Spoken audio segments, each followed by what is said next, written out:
ஒரு ஒட்டகம் ஒரு கொக்கை பார்த்து ஒரு கேள்வி கேட்டுதான். என்ன கேள்வி தெரியுமா? உன் கழுத்து ஏன் இப்படி வளைஞ்சி போயிருக்குது அப்படின்னு கேட்டிருக்கு. இதுக்கு உடம்பே வளைச்சல். இது போய் கொக்கை கிண்டல் பண்ணுது. இன்றைக்கி மனித சுபாவமும் கிட்டத்தட்ட இப்படி தான் இருக்குது. இந்த உலகத்தில் குறையில்லாத மனிதர்கள் யாரும் கிடையாது, நாம் உள்பட.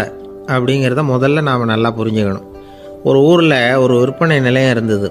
செல்ல பிராணிகளை விற்பனை செய்கிற நிலையம் அது. நாய், கிளி, பூனை இப்படி நிறைய வச்சு விற்பனை பண்ணிகிட்டு இருக்கிறாங்க. நாய்க்குட்டி விற்பனை செய்கிற பகுதியில் ஒரு சிறுவன் நின்றுக்கிட்டு இருந்தான். விற்பனை செய்கிற ஆளுகிட்ட விலை கேட்டுக்கிட்டு இருந்தான். அதோ இருக்குதே அந்த நாய்க்குட்டி என்ன விலை அப்படின்னு கேட்டானா. 1000 ரூபா அப்படின்னாரான். சரி அது வேணாம், இது என்ன விலைன்றிருக்கான். 500 ரூபா அப்படின்னாரான். இந்த சின்ன பையன் கையில் வச்சுருந்தது வெறும் 50 ரூபா தான்.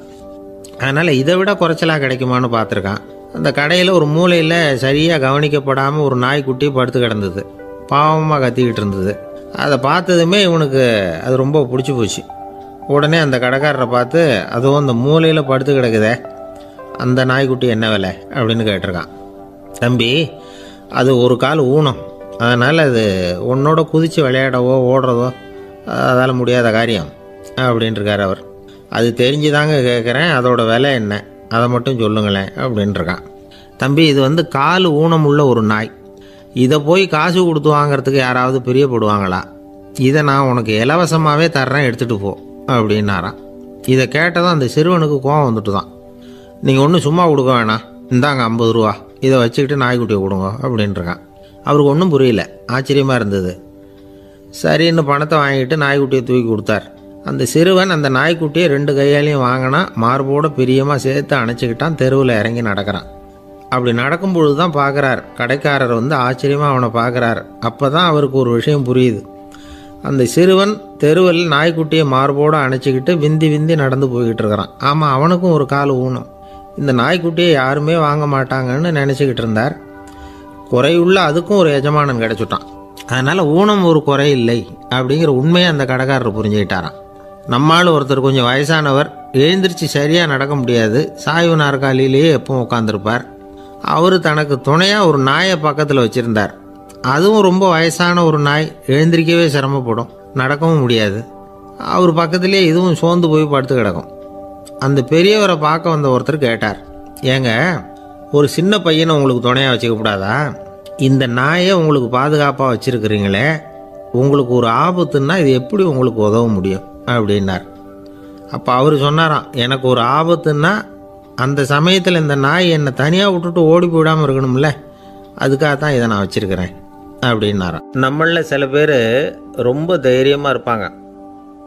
நாம் கூட சொல்கிறது உண்டு, அந்த ஆளுகிட்ட வர்றதுக்கு எமன் கூட பயப்படுவான் அப்படின்னு சொல்கிறது உண்டு.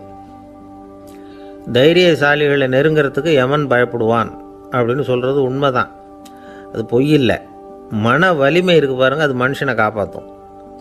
இது மருத்துவ ரீதியான உண்மை. உடல் கோளாறுகள் மன ஆரோக்கியத்தை பாதிக்கும். மன எழுச்சி, மன போராட்டம் இதெல்லாம் உடல் இயக்கத்தில் மாறுதலை உண்டாக்குது. சில வகையான நோய்களுக்கும் மனசுக்கும் இருக்கிற சம்பந்தம் என்னங்கிறத பற்றியெல்லாம் இப்போ ஆராய்ச்சி பண்ணுறாங்க. ஆஸ்மா, மூட்டு வலி, பெருங்குடல் அழற்சி, உயர் இரத்த அழுத்தம், சோரியாசிஸுங்கிற தோல் வியாதி, வயிற்று புண்ணு, இந்த தைராய்டு நச்சுத்தன்மை, இது மாதிரி நோய்களை உண்டாக்குறதுல மனசோட பங்கு என்னங்கிறத பற்றியெல்லாம் ஆய்வு பண்ணி பார்த்துருக்குறாங்க. எதுக்கு எடுத்தாலும் சோர்ந்து போகிறது, தோண்டு போகிறது, இப்படிப்பட்ட மனவாகு, அதோட யாரும் நமக்கு உதவ முடியாது அப்படிங்கிற மனோபாவம், கைவிடப்பட்ட மனநிலைமை, இதெல்லாம் நோயோட தீவிரத்தை ரொம்ப அதிகரிக்க செய்யுதான். இவங்கெல்லாம் அந்த கைகால் வலிக்குது, உடம்பு அசதியாக இருக்குது, தூக்கம் வரல, முதுகு வலிக்குது, உடம்புல உணர்ச்சி குறையுது, கை கால் விரல்லாம் மரத்து போகுது, இப்படி ஏதாவது சொல்லிக்கிட்டு டாக்டர்களை தேடி வந்துக்கிட்டு இருப்பாங்க. நெஞ்சு வலி யாருக்கு வருது தெரியுமா? பதற்றம், போட்டி மனப்பான்மை, அளவுக்கு அதிகமான வேகம், துடிப்பு, பேராசை, எதுலேயும் கட்டுப்பாடு, நேரம் தவறாமை, அப்புறம் இதெல்லாம் உள்ள மனவாக உள்ளவங்க இருக்கிறாங்கல்ல, அவங்க பெரும்பாலும் நெஞ்சு வலிக்கு ஆளாயிடுறாங்களாம். ஃப்ரீட்மேன் அப்படிங்கிறவர் நிறைய ஆராய்ச்சியெல்லாம் பண்ணி பார்த்துட்டு இதை உறுதிப்படுத்தியிருக்கிறார். அவர் பண்ணின ஆராய்ச்சியில் என்னெல்லாம் தெரிய வந்தது தெரியுமா? பொறுப்பு அதிகம் உள்ளவங்களுக்கு கண்டிப்பாக இரத்த அழுத்தம் வரும். அதிகமாக இருக்குமா. அதே மாதிரி கண்டிப்பாக இருக்கிறாங்கல்ல, அவங்களுக்கும் ரத்த அழுத்தம் அதிகரிக்குமா. ரத்த அழுத்தம் தனக்கு அதிகமாக இருக்குங்கிறத தெரிஞ்சுக்கிட்டவங்க தலைவலி, மயக்கம், இந்த தலை சுத்தல், அசதி, இது மாதிரியான உணர்வுகளை அவங்களுக்கு வந்துடும், அது மாதிரி உணர்வு. ஆனால் உண்மை என்ன தெரியுமா, இதெல்லாம் ரத்த அழுத்தத்தினால இல்லை. ரத்த அழுத்தம் கட்டுப்பாட்டுக்குள்ளே இருந்தால் கூட இவங்க இப்படி நினைக்கிறாங்களாம். இதுக்கு காரணம் மனசு தான் அப்படிங்கிறார் அவர். சில பேர் எப்படி தெரியுமா, ஒருத்தர் மாரடைப்பால் இறந்து போனார் அப்படின்னு கேள்விப்பட்டால் போதும், இறந்து போகிறதுக்கு காரணம் இதயம்தான் அப்படிங்கிற பீதியால், இதய தளர்ச்சி அப்படிங்கிற மனநோயால் பாதிக்கப்படுறார். இவங்கெல்லாம் அடிக்கடி தங்களுடைய இதய பகுதியை தொட்டு பார்த்துக்குவாங்க, நாடியை பிடிச்சி பார்த்துக்குவாங்க. அடிக்கடி மூச்சை உள்ளுக்கு இழுத்து வெளியில் விட்டு வலி வருதா அப்படின்னு பார்த்துக்கிட்டு இருப்பாங்க. வேறு எங்கேயாவது வலிச்சா கூட நெஞ்சை வலிக்குதா அப்படின்னு பார்ப்பாங்க. நெஞ்சு வலிக்குதுன்னு கூட சில பேர் சொல்ல ஆரம்பிச்சிருவாங்க. ஆஸ்மாவுக்கும் மனசுக்கும் சம்பந்தம் உண்டு. தீர்வு காண முடியாத மன போராட்டங்கள் எல்லாத்துக்கும் அடுத்தவங்களையே சார்ந்து இருக்கிற மனநிலை, இதெல்லாம் ஆஸ்மாவினுடைய தீவிரத்தை அதிகப்படுத்திடும். பயம், இது எப்படின்னா என்ன நடக்குமோங்கிற பதற்ற நிலை, அப்புறம் இந்த பயம், இதெல்லாம் சுவாசித்தலை அதிகரிக்க செய்யுது இல்லையா. இதனால் இரத்தத்தின் காரத்தன்மை அதிகமாகி நோயின் தீவிரமும் அதிகமாகுது. மன போராட்டம், மனக்கவலை, மன இறுக்கம், இதெல்லாம் தோல் வியாதியை தூண்டி விடுதான். இது மாதிரி இன்னும் எவ்வளவோ இருக்குது. அதனால் இன்றைக்கி நமக்கு தேவை என்னென்னா மன வலிமை, மலர்ந்த முகம். இது ரெண்டு இருந்துட்டுதுன்னா பலவிதமான நோய்கள் நம்மக்கிட்ட நெருங்கி வராது. டாக்டர் என்ன நெருங்காமல் இருக்கிறதுக்கு நான் ஒரு காரியம் பண்ணுறேன் அப்படின்னார் ஒருத்தர். அவர் என்ன அர்த்தத்தில் சொன்னார்னா, டாக்டர் அவரை நெருங்காமல் இருக்கிறதுக்கு அவர் ஒரு காரியம் பண்ணுறாராம். நண்பர்கிட்ட சொன்னார். நண்பர் கேட்டார், அது என்ன காரியம் பண்ணுற அப்படின்னு கேட்டார். தினம் ஒரு ஆப்பிள் பழம் சாப்பிட்றேன்னார் அவர். ஏன்னா ஆங்கிலத்தில் ஒரு பழமொழி சொல்லுவாங்கள்ல, an apple a day keeps doctor away அப்படிம்பாங்க. ஒரு ஆப்பிள் பழம் சாப்பிட்டா டாக்டர் விலகியே இருப்பார், டாக்டர்கிட்ட போக வேண்டிய அவசியம் இருக்காது அப்படிங்கிறதுக்காக அந்த பழமொழி சொல்கிறது. என்ன, நான் யாருமே நெருங்காமல் இருக்கிறதுக்கு நான் ஒரு காரியம் பண்ணுறேன்னார் இன்னொருத்தர். டாக்டர் நெருங்காமல் இருக்கிறதுக்கு ஆப்பிள் பழம் சாப்பிட்றேன்னார் அவர். என்னை யாருமே நெருங்காமல் இருக்கிறதுக்கு நான் ஒரு காரியம் பண்ணுறேன்னார் இன்னொருத்தர். அது என்னன்னு கேட்டோம். தினம் ஒரு பூண்டு சாப்பிட்றேன்னார். ஏ கார்லிக் எ டே கீப்ஸ் எவ்ரிபடி அவே அப்படின்னு அதுக்கு ஒரு புது விளக்கமும் கொடுத்தார். காசி மாநகரத்தை பிரம்மதத்தன் அப்படிங்கிற ராஜா ஆட்சி பண்ணிட்டு வந்தார். அவர் ஒவ்வொரு வருஷமும் ஒரு திருவிழா நடத்துறது வழக்கம். எல்லா தேசத்திலிருந்தும் எல்லா வகையான ஜனங்களும் அதில் கலந்துக்குவாங்க. ஒரு சமயம் அது மாதிரி விழா நடந்துக்கிட்டு இருந்தது. வைகுண்டத்திலிருந்து தேவலோகத்திலிருந்து நிறைய தேவகுமாரர்கள்லாம் காசி நகருக்கு அப்போது வந்திருந்தாங்க. அதில் முக்கியமாக ஒரு 4 தேவகுமாரர்கள், அந்த 4 பேரையும் சுற்றி ஏகப்பட்ட கூட்டம். அப்படி என்ன விசேஷம் அவங்கக்கிட்ட அப்படின்னா, மற்றவங்களை விட அவங்க முகம் அழகாக இருந்ததா அப்படி பார்த்தா அப்படியும் இல்லை. அவங்க அணிஞ்சிருந்த மலர் மாலைகள் தான் அதுக்கு காரணமாக. அந்த மலர்கள்லேருந்து அப்படி ஒரு அபூர்வமான நறுமணம், இதுக்கு முன்னாடி இப்படி ஒரு நறுமணத்தை அந்த ஊர் ஜனங்க அனுபவிச்சதே இல்லை. அதுதான் அந்த 4 பேரையும் சுற்றி கூட்டம். எல்லாரும் கேள்வி கேட்க ஆரம்பித்தாங்க. உடனே அந்த 4 தேவகுமாரர்களும் எல்லாருக்கும் தெரியும்படியாக வானத்தில் எழும்பி கொஞ்சம் உயரமாக நின்றுக்கிட்டாங்க. கீழே நின்றுக்கிட்டு இருந்த அரசன்லேருந்து ஆண்டி வரைக்கும் ஒருத்தர் பாக்கி இல்லாமல் ஒரே குரலில் எல்லாரும் அவங்கள பார்த்து, எங்களுக்கும் இது மாதிரி மாலையை போட்டுக்கணும்னு ஆசையாக இருக்குது, அதுக்கு நீங்கள் தான் அருள் பண்ணணும் அப்படின்னு கேட்டுக்கிட்டாங்க. மாலை போட்டுக்கிறதுனா எல்லாருக்கும் ஆசையாக தானே இருக்கும். அந்த 4 தேவகுமாரர்களில் ஒருத்தர் புத்தர் பிரான். அவர் சொன்னார், பூலோகவாசிகளே, நான் சொல்கிறத கொஞ்சம் பொறுமையாக கேளுங்க. கக்காரு அப்படிங்கிற கற்பக விருஷத்தின் மலர்களால் தொடுக்கப்பட்டது இந்த மாலை. இதுக்கு நிறைய சக்தி உண்டு. எந்த காலமும் இது வாடாது, வாசனையும் குறையாது. ஆனால் இதை அணிந்து கொள்றதுக்கு சில தகுதிகள் தேவை அப்படின்னார். என்ன தகுதி அது சொல்லுங்களேன் அப்படின்னு ஏக காலத்தில் எல்லாரும் சத்தம் போட்டாங்க. தீய இயல்புகள் உள்ளவங்க, இழிந்த சிந்தனை, இழிந்த செயல் உள்ளவங்க இந்த மாலையை அணிய முடியாது அப்படின்னார். அவ்வளோதான். கூட்டத்தில் சத்தம் போட்டவங்கள்லாம் மெதுவாக அப்படி அடங்க ஆரம்பிச்சிட்டாங்க. இன்னொரு தேவகுமாரன் சொன்னார், அடுத்தவங்க பொருளை அபகரிக்காதவன், அடுத்தவங்களுக்கு கெடுதல் பண்ணக்கூடிய பொய் பேசாதவன், பேராசையினால் கெட்ட வழியில் பொருள் ஈட்ட நினைக்காதவன் இந்த மாலையை போட்டுக்கலாம் அப்படின்னார். கூட்டத்திலிருந்து யாரும் முன்னுக்கு வரல. ஒரே ஒரு ராஜகுரு மட்டும் கொஞ்சம் முன்னாடி வந்தார். பெரியவர், படித்தவர் அவர். எனக்கு தகுதி இருக்குது அந்த மாலையை போட்டுக்கிறதுக்கு அப்படின்னார். வேறு ஒன்றும் இல்லை, பொய் சொல்லியாவது அந்த மாலையை வாங்கிக்குவோமே அப்படின்னு முடிவு பண்ணிட்டார் அவர். அவ்வளோதான், மாலையை வாங்கிட்டார். அடுத்த தேவகுமாரன் பேசினார். யாருக்கு திடமான அறிவும் மனமும் இருக்குதோ, யாருக்கு நல்ல காரியங்களில் அசையாத ஈடுபாடு இருக்குதோ, நல்ல அரிய பொருள்களை தனியாக தான் மட்டும் அனுபவிக்க விரும்பாதவர் யாரோ அவர் முன்னாடி வந்து இந்த மாலையை வாங்கிக்கலாம் அப்படின்னார். அந்த தகுதியும் எனக்கு இருக்குன்னார் ராஜகுரு. மாலையை வாங்கி போட்டுக்கிட்டார். இன்னொரு ராஜகுமாரன் பேச ஆரம்பித்தார். அறநெறியில் செல்வம் சேர்க்கணும், ஆடம்பர பொருள்களுக்கு அடிமையாகக்கூடாது, வெற்றி அடைஞ்சாலும் கர்வம் வரக்கூடாது, அப்படிப்பட்டவங்க இந்த மாலையை போட்டுக்கலாம்னார். துணிஞ்சு பொய் சொல்லி அதையும் வாங்கி கழுத்தில் போட்டுக்கிட்டார் இந்த ராஜகுரு. இன்னொரு ராஜகுமாரன் சொன்னார். சான்றோர்களை நிந்திக்காதவங்க, புறம் பேசாதவங்க இந்த மாலையை போட்டுக்கலாம்னார். அதையும் வாங்கி போட்டுக்கிட்டார். திருவிழா முடிஞ்சுது, எல்லாரும் திரும்பி போயிட்டாங்க. மறுநாள் ராஜகுரு 4 மாலைகளையும் போட்டுக்கிட்டு ராஜசபைக்கு வரார். வந்தவர் ரொம்ப அவஸ்தையோடு வர்றார். மாலையெல்லாம் வாடி போயிட்டுது, வாசனை எதுவும் கிடையாது. அது மட்டும் இல்லை, அவருக்கு கடுமையான தலைவலி வேறு வந்துட்டுது. துடிச்சு போயிட்டார். மாலையை கழட்டவும் முடியல. ஜனங்கள்லாம் அவரை பார்த்து சிரிக்க ஆரம்பிச்சிட்டாங்க. என்னத்துக்கு ஆசைப்படணும், ஏன் இப்படி கஷ்டப்படணும் அப்படின்னு. ராஜா பார்த்தார். மறுபடியும் விழாவுக்கு ஏற்பாடு பண்ணினார். தேவகுமாரர்கள்லாம் வந்தாங்க. ராஜகுரு வந்தார். மக்கள் முன்னிலையில் அவங்க காலில் விழுந்தார், மன்னிப்பு கேட்டுக்கிட்டார். இந்த மாலையை போட்டுக்கிற தகுதி எனக்கு இல்லை. தகுதி இல்லாத ஒருத்தன் தகாத தகுதியை பொய் மூலம் பெறணும்னு ஆசைப்படுறாங்களே, அவங்களுக்கெல்லாம் என்னுடைய தண்டனை ஒரு எச்சரிக்கையாக இருக்கட்டும்னார். அதுக்கப்புறம் தேவகுமாரர்கள் அவர் கழுத்தில் இருக்கிற மாலையை கழட்டினாங்களாம். அந்த மாலைகளும் பழையபடி மனம் கொடுக்க ஆரம்பிச்சுட்டு தான்.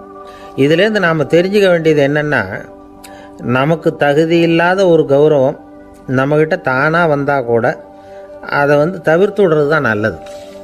அதுதான் புத்திசாலித்தனம். ஒருத்தர் வந்தார். சார், எங்கள் இலக்கிய மன்ற விழாவுக்கு நீங்கள் தலைமை தாங்கணும்னார். உடனே இவர் சொன்னார், பேச்சாளர், சார், இலக்கியத்தை பற்றி பேசுகிற தகுதி எனக்கு இல்லையே அப்படின்னார். உடனே அவர் கூப்பிட வந்தவர் சொன்னார், அந்த தகுதி உங்களுக்கு இல்லைங்கிறது எங்களுக்கும் தெரியும் சார், அதனால தான் உங்களை தலைமை தாங்க கூப்பிட்றேன் அப்படின்னார். அது சரி, தலைமைன்னா அதுக்கு இவர் என்ன தான் அர்த்தம் பண்ணுறாருன்னு தெரியல. ஒரே ஒரு ஊரில் ஒரு ராஜா இருந்தார். அவர் பேரில் மக்களுக்கு ரொம்ப மரியாதை. அவ்வளவு நல்லா ஆட்சி புரிஞ்சுக்கிட்டு வந்தார். அவருக்கு வயசாகிட்டுது. அதனால் ஒரு நாள் அமைச்சரை கூப்பிட்டார். இதை பாருங்கள், எனக்கு வயசாகிட்டுது, அதனால் இந்த அரச பொறுப்பையெல்லாம் நீங்கள் ஏற்றுக்குங்க அப்படின்னார். அதுக்கப்புறம் ராணியை கூப்பிட்டார். வா, நாம் இனிமேல் இங்கே இருக்க வேணாம், காட்டுக்கு போய் தவம் பண்ணலாம் அப்படின்னு கூப்பிட்டார். இந்த செய்தி மக்களுக்கு அறிவிக்கப்பட்டது. மக்கள் உடனே கூட்டம் கூட்டமாக அரண்மனைக்கு வர ஆரம்பிச்சிட்டாங்க. மன்னரை போய் பார்க்குறாங்க. அரசே, தாங்கள் எங்களுக்கு தந்தை மாதிரி. நீங்கள் காட்டுக்கு போயிட்டால் நாங்கள்லாம் இங்கே எப்படி இருக்க முடியும்? எங்களுக்கெல்லாம் எந்த துன்பமும் இல்லாமல் பார்த்துக்கிட்டு வர்றீங்க. இது மாதிரியான ஒரு அரசாட்சி இல்லைன்னா மக்கள் வாழ்ந்து என்ன பயன் அப்படின்னாங்க. இருந்தாலும் என்ன பண்ணுறது, வயசாயிட்ட காரணத்தினால இந்த முடிவுக்கு வர வேண்டியிருக்குது அப்படின்னாரா ராஜா. அப்படின்னா நீங்கள் காட்டுக்கு போக வேணாம், நாங்கள் போகிறோம். நாங்கள் அங்கே போய் தவம் பண்ணுறோம், வழிபாடு பண்ணுறோம். கடவுள் வருவார், அவர்கிட்ட வரம் வாங்கிட்டு வந்துடுறோம் அப்படின்னாங்களாம். அப்படி சொல்லிவிட்டு உடனே எல்லோரும் காட்டுக்கு போனாங்க. நாட்டு மக்கள் எல்லாரும் ஒட்டு மொத்தமாக காட்டில் உட்காந்துக்கிட்டு தவம் பண்ணுறதை பார்த்தார் கடவுள். உடனே புறப்பட்டு வந்தார். எல்லோரும் இப்படி உட்காந்துருக்கிறீங்களே, என்ன வேணும் உங்களுக்கு அப்படின்னு கேட்டார்.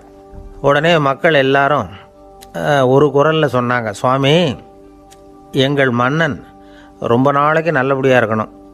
அவர் மகிழ்ச்சியாகவும் உடல் நலத்தோடும் இருந்தால் தான் நாங்கள் அமைதியாக வாழ முடியும் அப்படின்னாங்க. சரி, அதுக்கு என்ன செய்யணும் அப்படின்னார் ஆண்டவன். எங்கள் மன்னருக்கு இன்னும் ஒரு 100 வருஷம் ஆயுளை கொடுங்க அப்படின்னாங்க. அவ்வளவுதானே, சரி அப்படியே ஆகட்டும் அப்படின்னு சொல்லிவிட்டு ஆண்டவன் போயிட்டார். மக்கள் மகிழ்ச்சியோடு திரும்பி வந்தாங்க. மன்னா, கடவுள் வரம் கொடுத்துட்டார், நீங்கள் 100 வருஷம் வாழ போகிறீங்க அப்படின்னாங்க. இதை கேட்டதும் ராணி ராஜாவை வணங்கி, நான் தவம் செய்ய போகிறேன் அப்படின்னு புறப்பட்டாங்க. உடனே மக்கள் என்ன நினச்சாங்க தெரியுமா?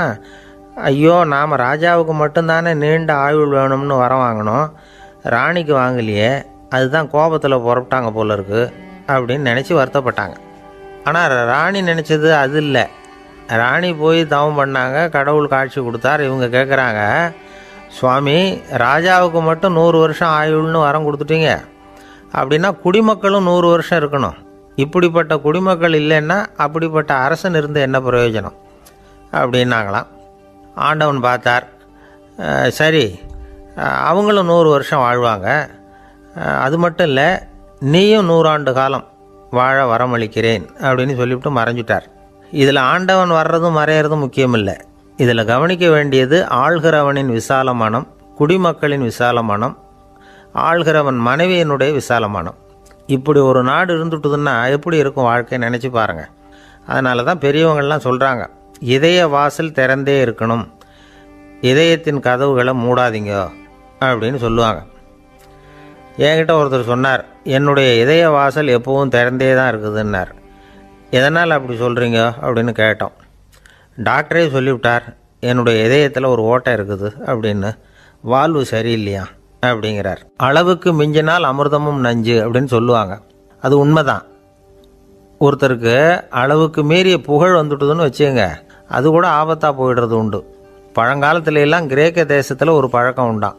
அதாவது யாராவது ஒருத்தரை நாடு கடத்தணும்னா அதுக்கு ஒரு வழி உண்டு. அதாவது ஒருத்தரை நாடு கடத்தணும்னு மக்கள் விரும்புகிறாங்கன்னு வச்சுங்களேன், அவர் பேரை ஒரு மண்பாண்ட ஓட்டுச்சில்லில் எழுதி அதை ஒரு குறிப்பிட்ட பொது இடத்துல போட்டுற வேண்டியது, அவ்வளவுதான். இது மாதிரி பல பேர் போட்டுக்கிட்டே இருப்பாங்க, எல்லாம் அப்படியே குவிஞ்சு போயிடும். அந்த ஓட்டாஞ்சில்லு குவியலில் யாருடைய பேர் அதிகமாக இருக்குதோ அந்த நபரை ஒரு 10 ஆண்டுகள் நாடு கடத்தி விடுவாங்க. இது அந்த ஊர் வழக்கமாக. ஒரு நாள் அந்த குவியலுக்கு பக்கத்தில் ஒரு ஆள் நின்றுக்கிட்டு இருக்கிறான். அவன் கையில் ஒரு ஓட்டாஞ்சில்லு வச்சுருக்கிறான். அதில் யாரோட பேரையோ எழுதணும், எழுதி அந்த இடத்துல போடணுங்கிறது அவன் ஆசை. ஆனால் அவன் படிக்காதவன், அதனால் எழுத தெரியல. யாராவது அந்த வழியாக வர்றாங்களான்னு பார்த்துக்கிட்டே நின்றுக்கிட்டு இருந்தான். ஒரு பெரியவர் வந்துக்கிட்டு இருந்தார். அவர்கிட்ட ஓடினான், கையில் இருந்த மண்பாண்ட சில்லை கொடுத்தான். ஐயா இதில் ஒரு பேர் எழுதி கொடுங்களேன்னா. அந்த பெரியவர் அதை வாங்கி கையில் வச்சுக்கிட்டு, என்ன பேர் எழுதணும் சொல்லு அப்படின்னா. இவன் சொன்னான், அரிஸ்டைடிஸ் அப்படின்னு எழுதுங்க அப்படின்னா.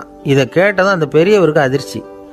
ஏன்னா அவர் தான் அரிஸ்டைடிஸ், தத்துவ மேதை அரிஸ்டைடிஸ் அவர்.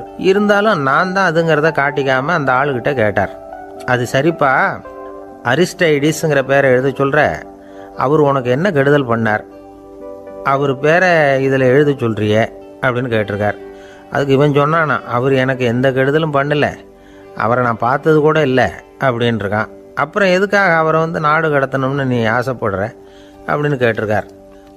இப்போ அந்த ஆள் சொல்கிறான், அரிஸ்டைடஸை பற்றி எல்லாரும் பேசுகிறாங்க, அவர் ரொம்ப நல்லவர், அவர் ஒரு பெரிய அறிவாளிங்கிறாங்க, அவர் ஒரு பெரிய வள்ளல், பேரறிஞர், இப்படி எல்லாரும் சொல்கிறத கேட்டு கேட்டு எனக்கு ரொம்ப அலுத்து போயிட்டுது, அதனால தான் வெறுப்பாயிட்டேன் அப்படின்னு நானும். இதிலேருந்து என்ன தெரியுது, நாம் நல்லவனாக இருக்கிறதுல ஒன்றும் இடைஞ்சல் இல்லை. ஆனால் நம்மளை நல்லவன் நல்லவன் எல்லாரும் சொல்ல ஆரம்பிச்சிட்டாங்கன்னு வச்சுக்கோங்க, அப்போ இடைஞ்சல் ஆரம்பம்னு அர்த்தம். எதுவுமே அளவுக்கு மிஞ்சி போகாமல் பார்த்துக்க வேண்டியது ரொம்ப அவசியம். அளவுக்கு அதிகமாக ஆசைப்படாதவங்களில் ஆப்ரஹாம் லிங்கனும் ஒருத்தரான். அவர் ஒரு தடவை தன்னுடைய நண்பர்கள்கிட்ட பேசிக்கிட்டு இருந்தாராம். ஒருத்தர் கேட்டிருக்கார், ஒரு மனுஷனுக்கு கால்கள் எவ்வளோ உயரம் இருக்கணும் அப்படின்னு கேட்டாராம். இதுக்கு ஆப்ரஹாம் லிங்கன் சொன்னாராம், அது என்ன இடுப்புலேருந்து தரையை தொடுற அளவுக்கு உயரம் இருந்தால் போதும் அப்படின்னாராம். ஒரு ஜென் துறவி, அவருக்கு ரொம்ப வயசாயிட்டுது, கடைசி காலம். நண்பர்களெல்லாம் கூப்பிட்டார். நண்பர்களே, நான் வித்தியாசமான முறையில் சாகணும்னு ஆசைப்படுறேன், அதுக்கு ஏதாவது யோசனை சொல்லுங்களேன் அப்படின்னு கேட்டாராம். நண்பர்கள் சிரித்தாங்க. என்ன பேச்சு பேசுகிறீங்க, சாவறதுங்கிறது என்ன விளையாட்டு கத்தனமான காரியமா அப்படின்னு கேட்டிருக்காங்க. அந்த துறவி கொஞ்ச நேரம் யோசனை பண்ணார். அப்புறம் கேட்டாராம், இது வரைக்கும் யாராவது நடந்துக்கிட்டே இறந்துருக்குறாங்களா அப்படின்னாராம். எல்லாரும் இல்லைன்னாங்களாம். ஒருத்தர் மட்டும் சொல்லியிருக்கார், அப்படியும் ஒருத்தர் இறந்துருக்கிறதாக ஒரு கதையில் படிச்சிருக்கிறேன், ஒரு ஞானியால் தான் அப்படியெல்லாம் செய்ய முடியும் அப்படின்னு அவர் சொன்னாராம். சரி, அப்படின்னா அந்த முறை நமக்கு வேணாம், நின்றுக்கிட்டே யாராவது உயிரை விட்டுருக்காங்களா அப்படின்னு விசாரிச்சாராம். அப்படியும் ஒருத்தர் இறந்துருக்கிறார் அப்படின்னாங்களாம். மறுபடியும் அந்த துறவி யோசனை பண்ணியிருக்கிறார், ஏதாவது வித்தியாசமான முறையில் நாம் போகணும் அப்படிங்கிறது அவருடைய விருப்பம். மனிதன் எப்படி வாழ்கிறானோ அப்படி இறப்பது தான் நல்லது. சரி, யாராவது தலைகீழாக வந்து யோகம் செய்யும் நிலையில் இறந்துருக்கிறாங்களா அப்படின்னு விசாரித்தாராம். நண்பர்கள் சிரித்தாங்க. தலைகீழாக நின்னபடி இறந்ததாக நாங்கள் கேள்விப்பட்டதே இல்லை, அது முடியாத காரியம் அப்படின்னு இருக்காங்க. இப்போ அந்த துறவிக்கு திடீர்னு உற்சாகம் வந்துட்டுது. உடனே எழுந்திரிச்சார், தலைகீழாக நின்னார், அப்படியே உயிரை விட்டுட்டார். அவ்வளோதான். அந்த மடாலயத்தில் ஒரே குழப்பம். எப்படி அவரை கீழே இறக்கி படுக்க வைக்கிறது அப்படின்னு புரியல. இப்படி உயிர் விடுறதை பற்றி அவங்க இது வரைக்கும் கேள்விப்பட்டதும் இல்லை.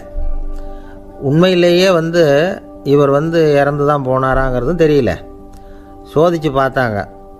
இதய துடிப்பு, நாடி துடிப்பு எல்லாம் நின்று போயிருந்தது. இவர் எப்பவும் இப்படி தான், என்ன பண்ணுறது இப்போது அப்படின்னு சொல்லி எல்லாரும் குழம்பிக்கிட்டு இருக்கிற சமயத்தில் ஒரு பெரிய ஒரு யோசனை சொன்னார். இந்த துறவியோட மூத்த சகோதரி பக்கத்து மடாலயத்தில் இருக்கிறாங்க, அவங்கள இங்கே அழைச்சிட்டு வந்தால் ஏதாவது வழி கிடைக்கும் அப்படின்னார். அந்த அம்மாவுக்கு 90 வயசு. அழைச்சிட்டு வந்தாங்க. ஒரு குச்சியை ஊன்றிக்கிட்டு அப்படியே மெதுவாக நடந்து வந்தாங்க. வந்து தம்பி, தலைகீழாக நின்று உயிர் விட்டு இறக்கிறத பார்த்தாங்க. தம்பின்னு கூப்பிட்டு பார்த்தாங்க, ஒன்றும் காணோம். உடனே என்ன பண்ணாங்க, தன்னுடைய கைத்தடியால் தம்பியோட உடலை ஒரு தட்டு தட்டினாங்க. ஏப்பா, சாகிறப்பவும் உன்னுடைய குறும்புத்தனத்தை விடலையா? இப்படியாடா சாகிறது, ஒழுங்காக செத்து தொலை அப்படின்னாங்களாம். அவ்வளவுதான். உடனே அந்த துறவி திரும்பி நேராக நின்னார். அக்கா, கோவப்படாத, நான் ஒழுங்காக சாகிறேன், எப்படி செத்தா என்ன, எல்லாம் எனக்கு ஒன்று தான் அப்படின்னு சொல்லிவிட்டு அப்படியே தரையில் படுத்து உயிரை விட்டாராம். அதுக்கப்புறம் அந்த அம்மா கோலை வந்து கையில் எடுத்துக்கிட்டு அப்படியே திரும்பி கூட பார்க்காம அவங்க பாட்டுக்கு போயிட்டாங்களாம். மரணத்தை ஒரு விளையாட்டாக ஆக்கிய அந்த துறவிக்கு வாழ்க்கையே ஒரு விளையாட்டாக தான் இருந்திருக்குது. எந்த நோக்கமும் இல்லாமல் செயல்படுறதுன்னா என்னங்கிறதும் அவருக்கு தெரிஞ்சிருக்குது. பயனை எதிர்பார்க்காம பணி செய்து வாழ்ந்து மறைந்த மகான் அவர். தம்முடைய தொழிலை வந்து விளையாட்டு போல செய்ய தெரிஞ்சவருக்கு வாழ்க்கையே ஒரு விளையாட்டாக மாறிடும். எல்லாமே விளையாட்டாகி விடுகிற போது மரணமும் விளையாட்டாகிவிடும் அப்படிங்கிறது தான் அந்த தத்துவம். ஆனால் அதுக்கு முன்னாடி உங்களுக்குள்ளே இருக்கிற உண்மையான நடிகனை வந்து நீங்கள் அடையாளம் கண்டுபிடிக்கணும். நீங்கள் நடிக்க வேண்டியதே இல்லை, நீங்கள் ஏற்கனவே நடிச்சுக்கிட்டு தான் இருக்கிறீங்க. நீங்கள் இந்த உண்மையை தெரிஞ்சுக்கணும், அவ்வளவுதான். இதுதான் ஞானிகளுடைய கருத்து. நீங்கள் தெருவில் நடந்து போயிட்டுருக்கிறீங்க, எதிரில் வர்றவர் உங்களை பார்த்து எப்படி இருக்கிறீங்கன்னு கேட்குறார். நல்லா இருக்கிறேங்கிறீங்க. உண்மையிலேயே நாம் நல்லா இருக்க மாட்டோம், ஏதாவது உடம்புல கோளாறு இருக்கும். ஆனால் அப்படி சொல்லுவோம், நல்லா இருக்கிறேன் அப்படின்னு. அது நடிப்பு தானே. உங்களை சந்தித்ததில் ரொம்ப மகிழ்ச்சி அப்படின்னு சொல்கிறோம். உடனே கொஞ்சம் நிதானமாக யோசிச்சு பாருங்கள், உண்மையிலேயே உங்கள் மனசு மகிழ்ச்சி அடைஞ்சுட்டுதா? அது நடிப்பு தானே. வாழ்க்கையை சரியாக புரிஞ்சுக்கிட்டால் எல்லாமே நடிப்புங்கிறது புரியும். கல்யாண பத்திரிக்கை அனுப்பியிருந்தேனே, ஏன்டா வரலன்னு கேட்டான் ஒருத்தன். வந்திருந்தேனே அப்படின்னானா இவன். டேய், ஏன்டா போய் சொல்கிற, நான் பத்திரிக்கையே உனக்கு அனுப்பலையே அப்படின்ட்டுருக்கான் அவன். அதுக்கு இவன் சொன்னானா, பத்திரிக்கை அனுப்புனேன்னு நீ போய் சொல்கிறப்போ கல்யாணத்துக்கு வந்தேன்னு நான் போய் சொல்லக்கூடாதா அப்படின்னானா. ஒரு பெரிய பியானோ கலைஞர் வியன்னாவில் இருந்தார். ரொம்ப புகழ்பெற்ற இசைக்கலைஞர் அவர். இங்கிலாந்து மகாராணி விக்டோரியா அவருடைய சங்கீதத்தை கேட்கணும்னு ஆசைப்பட்டாங்க. அவரை அரண்மனைக்கு கூப்பிட்டாங்களாம். பியானோ வாசிக்க சொல்லி கேட்டாங்களாம். இவரும் ரொம்ப பிரமாதமாக வாய்ச்சி காட்டியிருக்கார். உடனே பாராட்டி பரிசுகள்லாம் கொடுத்து அனுப்புனாங்களாம். அந்த இசையை கேட்குறதுல அரசிக்கு ரொம்பவும் ஆர்வம் உண்டு. அதனால் அதுக்கப்புறமும் அந்த கலைஞர் அடிக்கடி அரண்மனைக்கு வர வேண்டிய அவசியம் ஏற்பட்டது. ஏன்னா அரசி கூப்பிட ஆரம்பித்தாங்க. இவர் போகணும், அங்கே இசை நிகழ்ச்சி நடத்தணும். இவர் அங்கே பாடி வாசிக்கிறது உண்டு. ஒரு தடவை வந்து மகாராணி அவரை பார்த்து, உங்கள் நாட்டு தேசிய கீதம் பாடுங்களேன் அப்படின்னு கேட்டாங்களாம். உடனே அவர் தன்னுடைய நாடான ஆஸ்திரியாவின் தேசிய கீதத்தை பாடியிருக்கிறார். அவர் பாட ஆரம்பித்த உடனே மகாராணி எழுந்திரிச்சு நின்னாங்களாம். அதுக்கு மரியாதை செலுத்துகிற நோக்கத்தோடு பாட்டு முடிகிற வரைக்கும் அப்படியே நின்றுக்கிட்டு இருந்தாங்களாம். இதுதான் அந்த அரசியினுடைய பெருந்தன்மை. அதாவது நாட்டுப்பற்றுங்கிறது அந்த அளவுக்கு அப்படி இருக்கணும். இப்படி ஒரு அரசியே நம்ம நாட்டு தேசிய கீதத்துக்கு எழுந்திரிச்சு நின்று மரியாதை செலுத்துகிறாங்க அப்படிங்கிறத புரிஞ்சிக்கும் பொழுது அந்த முதிய கலைஞரின் மகிழ்ச்சிக்கு அளவே இல்லையாம். அதுக்கப்புறம் அந்த பியானோ கலைஞர் ஒரு நாள் தன்னுடைய நண்பர் ஒருத்தர்கிட்ட பேசிக்கிட்டு இருந்தாராம். அப்போ சொன்னாராம், மகாராணியார் வந்து எனக்கு எவ்வளவோ பரிசுகள்லாம் கொடுத்துருக்குறாங்க. ஒரு தடவை எனக்கு வைரக்கல் பதித்த அணி ஒன்றை கூட பரிசாக கொடுத்தாங்க. ஆனால் அதை விட உயர்ந்த விலை மதிக்க முடியாத அணி என்ன தெரியுமா? நான் என்னுடைய நாட்டு தேசிய கீதத்தை நான் பாடுறப்போ அவங்க எழுந்திரிச்சு நின்று மரியாதை செலுத்தினாங்களே, அதுதான் எனக்கு கிடைச்ச மிகப்பெரிய பரிசு அப்படின்னாராம். எனக்கு தெரிஞ்ச சங்கீத வித்வான் ஒருத்தர் இருக்கார். சமீபத்தில் ஒரு நாள் அவரை பார்த்தேன். எப்படி போயிட்டுருக்கு உங்கள் தொழில் அப்படின்னு கேட்டேன். ரொம்பவும் வித்தியாசமாக போயிட்டுருக்குங்க அப்படின்னார். என்ன சொல்கிறீங்க அப்படின்னேன். முன்னாடியெல்லாம் நான் பாடினா எதிரில் இருக்கிறவங்க தான் எழுந்திரிச்சு போயிட்டு இருந்தாங்க. இப்போ எப்படின்னா நான் பாட ஆரம்பிச்சுட்டா உடனே பக்கவாத்தியக்காரனே எழுந்திரிச்சு போயிடுறான் அப்படின்னார் ரொம்ப வேதனையோட. பொங்கல் திருநாள். பொங்கல் திருநாள்னா இது ஏதோ அறுவடை திருநாள் அப்படின்னு சொல்லுவோம். அதாவது வருஷம் பூரா நாம் பாடுபட்டு அதனுடைய பலனை அனுபவிக்கிற நாள் அப்படிங்கிறது நாம் சொல்லிகிட்டு இருக்கிறது. இது முக்கியமாக இது ஒரு நன்றி அறிவிப்பு நாள் அப்படின்னு சொல்லுவாங்க. இன்றைக்கி நிறைய நன்றி அறிவிப்பு கூட்டம்லாம் நடந்துக்கிட்டு இருக்குல்ல, அது மாதிரி விவசாயிகள் நடத்துகிற ஒரு நன்றி அறிவிப்பு விழா இது. யாருக்கு நன்றி சொல்கிறாங்கன்னா ஆதவனுக்கு. அதாவது சூரியன் இல்லைன்னா விவசாயம் இல்லை. அதனால் ஆதவனுக்கு நன்றி செலுத்துகிற நாளாக இந்த பொங்கல் திருநாளை நாம் கொண்டாடுறோம். அதாவது இந்த பொங்கலில் விவசாயிகள்கிட்டேருந்து நிறைய பண்புகளை நாம் தெரிஞ்சுக்க வேண்டிய நாள் இது. விவசாயிகள் அவங்க விவசாயம் முன்னேறி இருக்கிற அளவுக்கு விவசாயிகளுடைய வாழ்க்கை தரம் முன்னேறலை. அந்த அளவுக்கு அவர்கள் நாட்டுக்காக உழைச்சிக்கிட்டு இருக்கிறாங்க. அந்த காலத்திலே அதை பற்றி ஒரு கதை சொல்கிறது உண்டு. ஒரு வயசான ஆள் நிலத்தில் ஏறு உழுதுகிட்டு இருந்தாராம். கிழிஞ்சு போன ஒரு சின்ன துண்டை தான் இடுப்பில் கட்டியிருந்தாராம். தலையில் ஒரு கந்தலை சுற்றி இருந்தார். உடம்பு பூரா சேரு, ரொம்ப ஏழை. ஏறு ஓட்டிகிட்டு இருக்கிறவர் வேறு எப்படி இருப்பார்? இருந்தாலும் அந்த ஆள் ரொம்ப ஜாலியாக பாட்டு பாடிக்கிட்டே ஏறு உழுதுகிட்டு இருந்தாராம். உடம்புல தான் அவர் ஏழையை தவிர மனசில் ஒரு ஏழையாக தெரியல. அந்த சமயத்தில் அந்த நாட்டு ராஜா அந்த பக்கமாக குதிரை மேலே வந்தாராம். வேட்டைக்கு போயிட்டு பரிவாரங்களோடு திரும்பி வந்துக்கிட்டு இருக்கிறார். ரொம்ப செல்வ செழிப்பில் இருக்கிற ராஜா அவர் இந்த வயசான விவசாயியை பார்த்துருக்கார். இந்த ஆள் ரொம்பவும் ஏழைங்கிறது அவர் பார்த்தாவே பளிச்சுன்னு தெரியுது. கட்டிக்கிறதுக்கு நல்ல துணி இல்லை, உடம்போ இழைச்சி போயிருக்குது, வயிறு முதுகில் போய் ஒட்டிக்கிட்டு இருக்கு, கண்ணு குழி விழுந்து போயிருக்குது. ஆனாலும் முகத்தை பார்த்தா சந்தோஷமாக இருக்கிற மாதிரி இருக்குது. இவ்வளோ உற்சாகமாக பாடிக்கிட்டு இருக்கிறாரே அப்படின்னு ஆச்சரியமாக நினச்சி பார்த்தார் அந்த ராஜா. சரி, அவர்கிட்ட கொஞ்சம் பேச்சு கொடுத்து பார்க்கலாம் அப்படின்னு முடிவு பண்ணார். ஐயா பெரியவரே, இப்படி கொஞ்சம் வர முடியுமான்னாராம். பொழுது போகிறதுக்குள்ளே நான் இந்த வயல் பூரா உழவு ஓட்டி ஆகணும், அதனால் பேசுகிறதுக்கு நேரம் இல்லை அப்படின்னாராம் அந்த பெரியவர். என்ன அவ்வளவு அவசரமாக? மீதி இருந்தால் நாளைக்கு உழுதுவக்கூடாதா? அது சரி, உனக்கு எத்தனை ஏக்கர் நிலம் இருக்குது அப்படின்னு விசாரிச்சிருக்கார் ராஜா. எனக்குன்னு சொந்தமாக உள்ளங்கை அளவு கூட நிலம் கிடையாது. இது எங்கள் முதலாளியோட நிலம். இதை பூராவும் உழுது முடித்தாதான் அவர் கூலி கொடுப்பார். நான் கூலிக்கு உழுதுகிட்டு இருக்கிறேன்.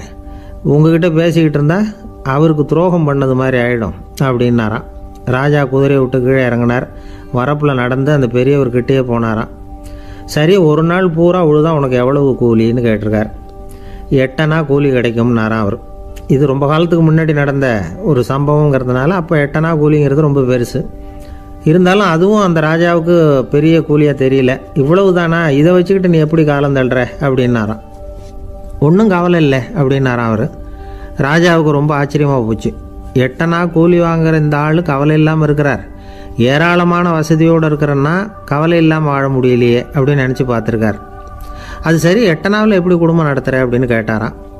எனக்கு கிடைக்கிற 8 அணாவில் 2 அணா குடும்பத்துக்கு செலவழிக்கிறேன், 2 அணா பழைய கடனுக்கு கொடுக்குறேன், 2 அணா தர்மம் செய்கிறேன், 2 அணா வட்டிக்கு கொடுக்குறேன், ஒரு குறையும் இல்லைன்னாராம்.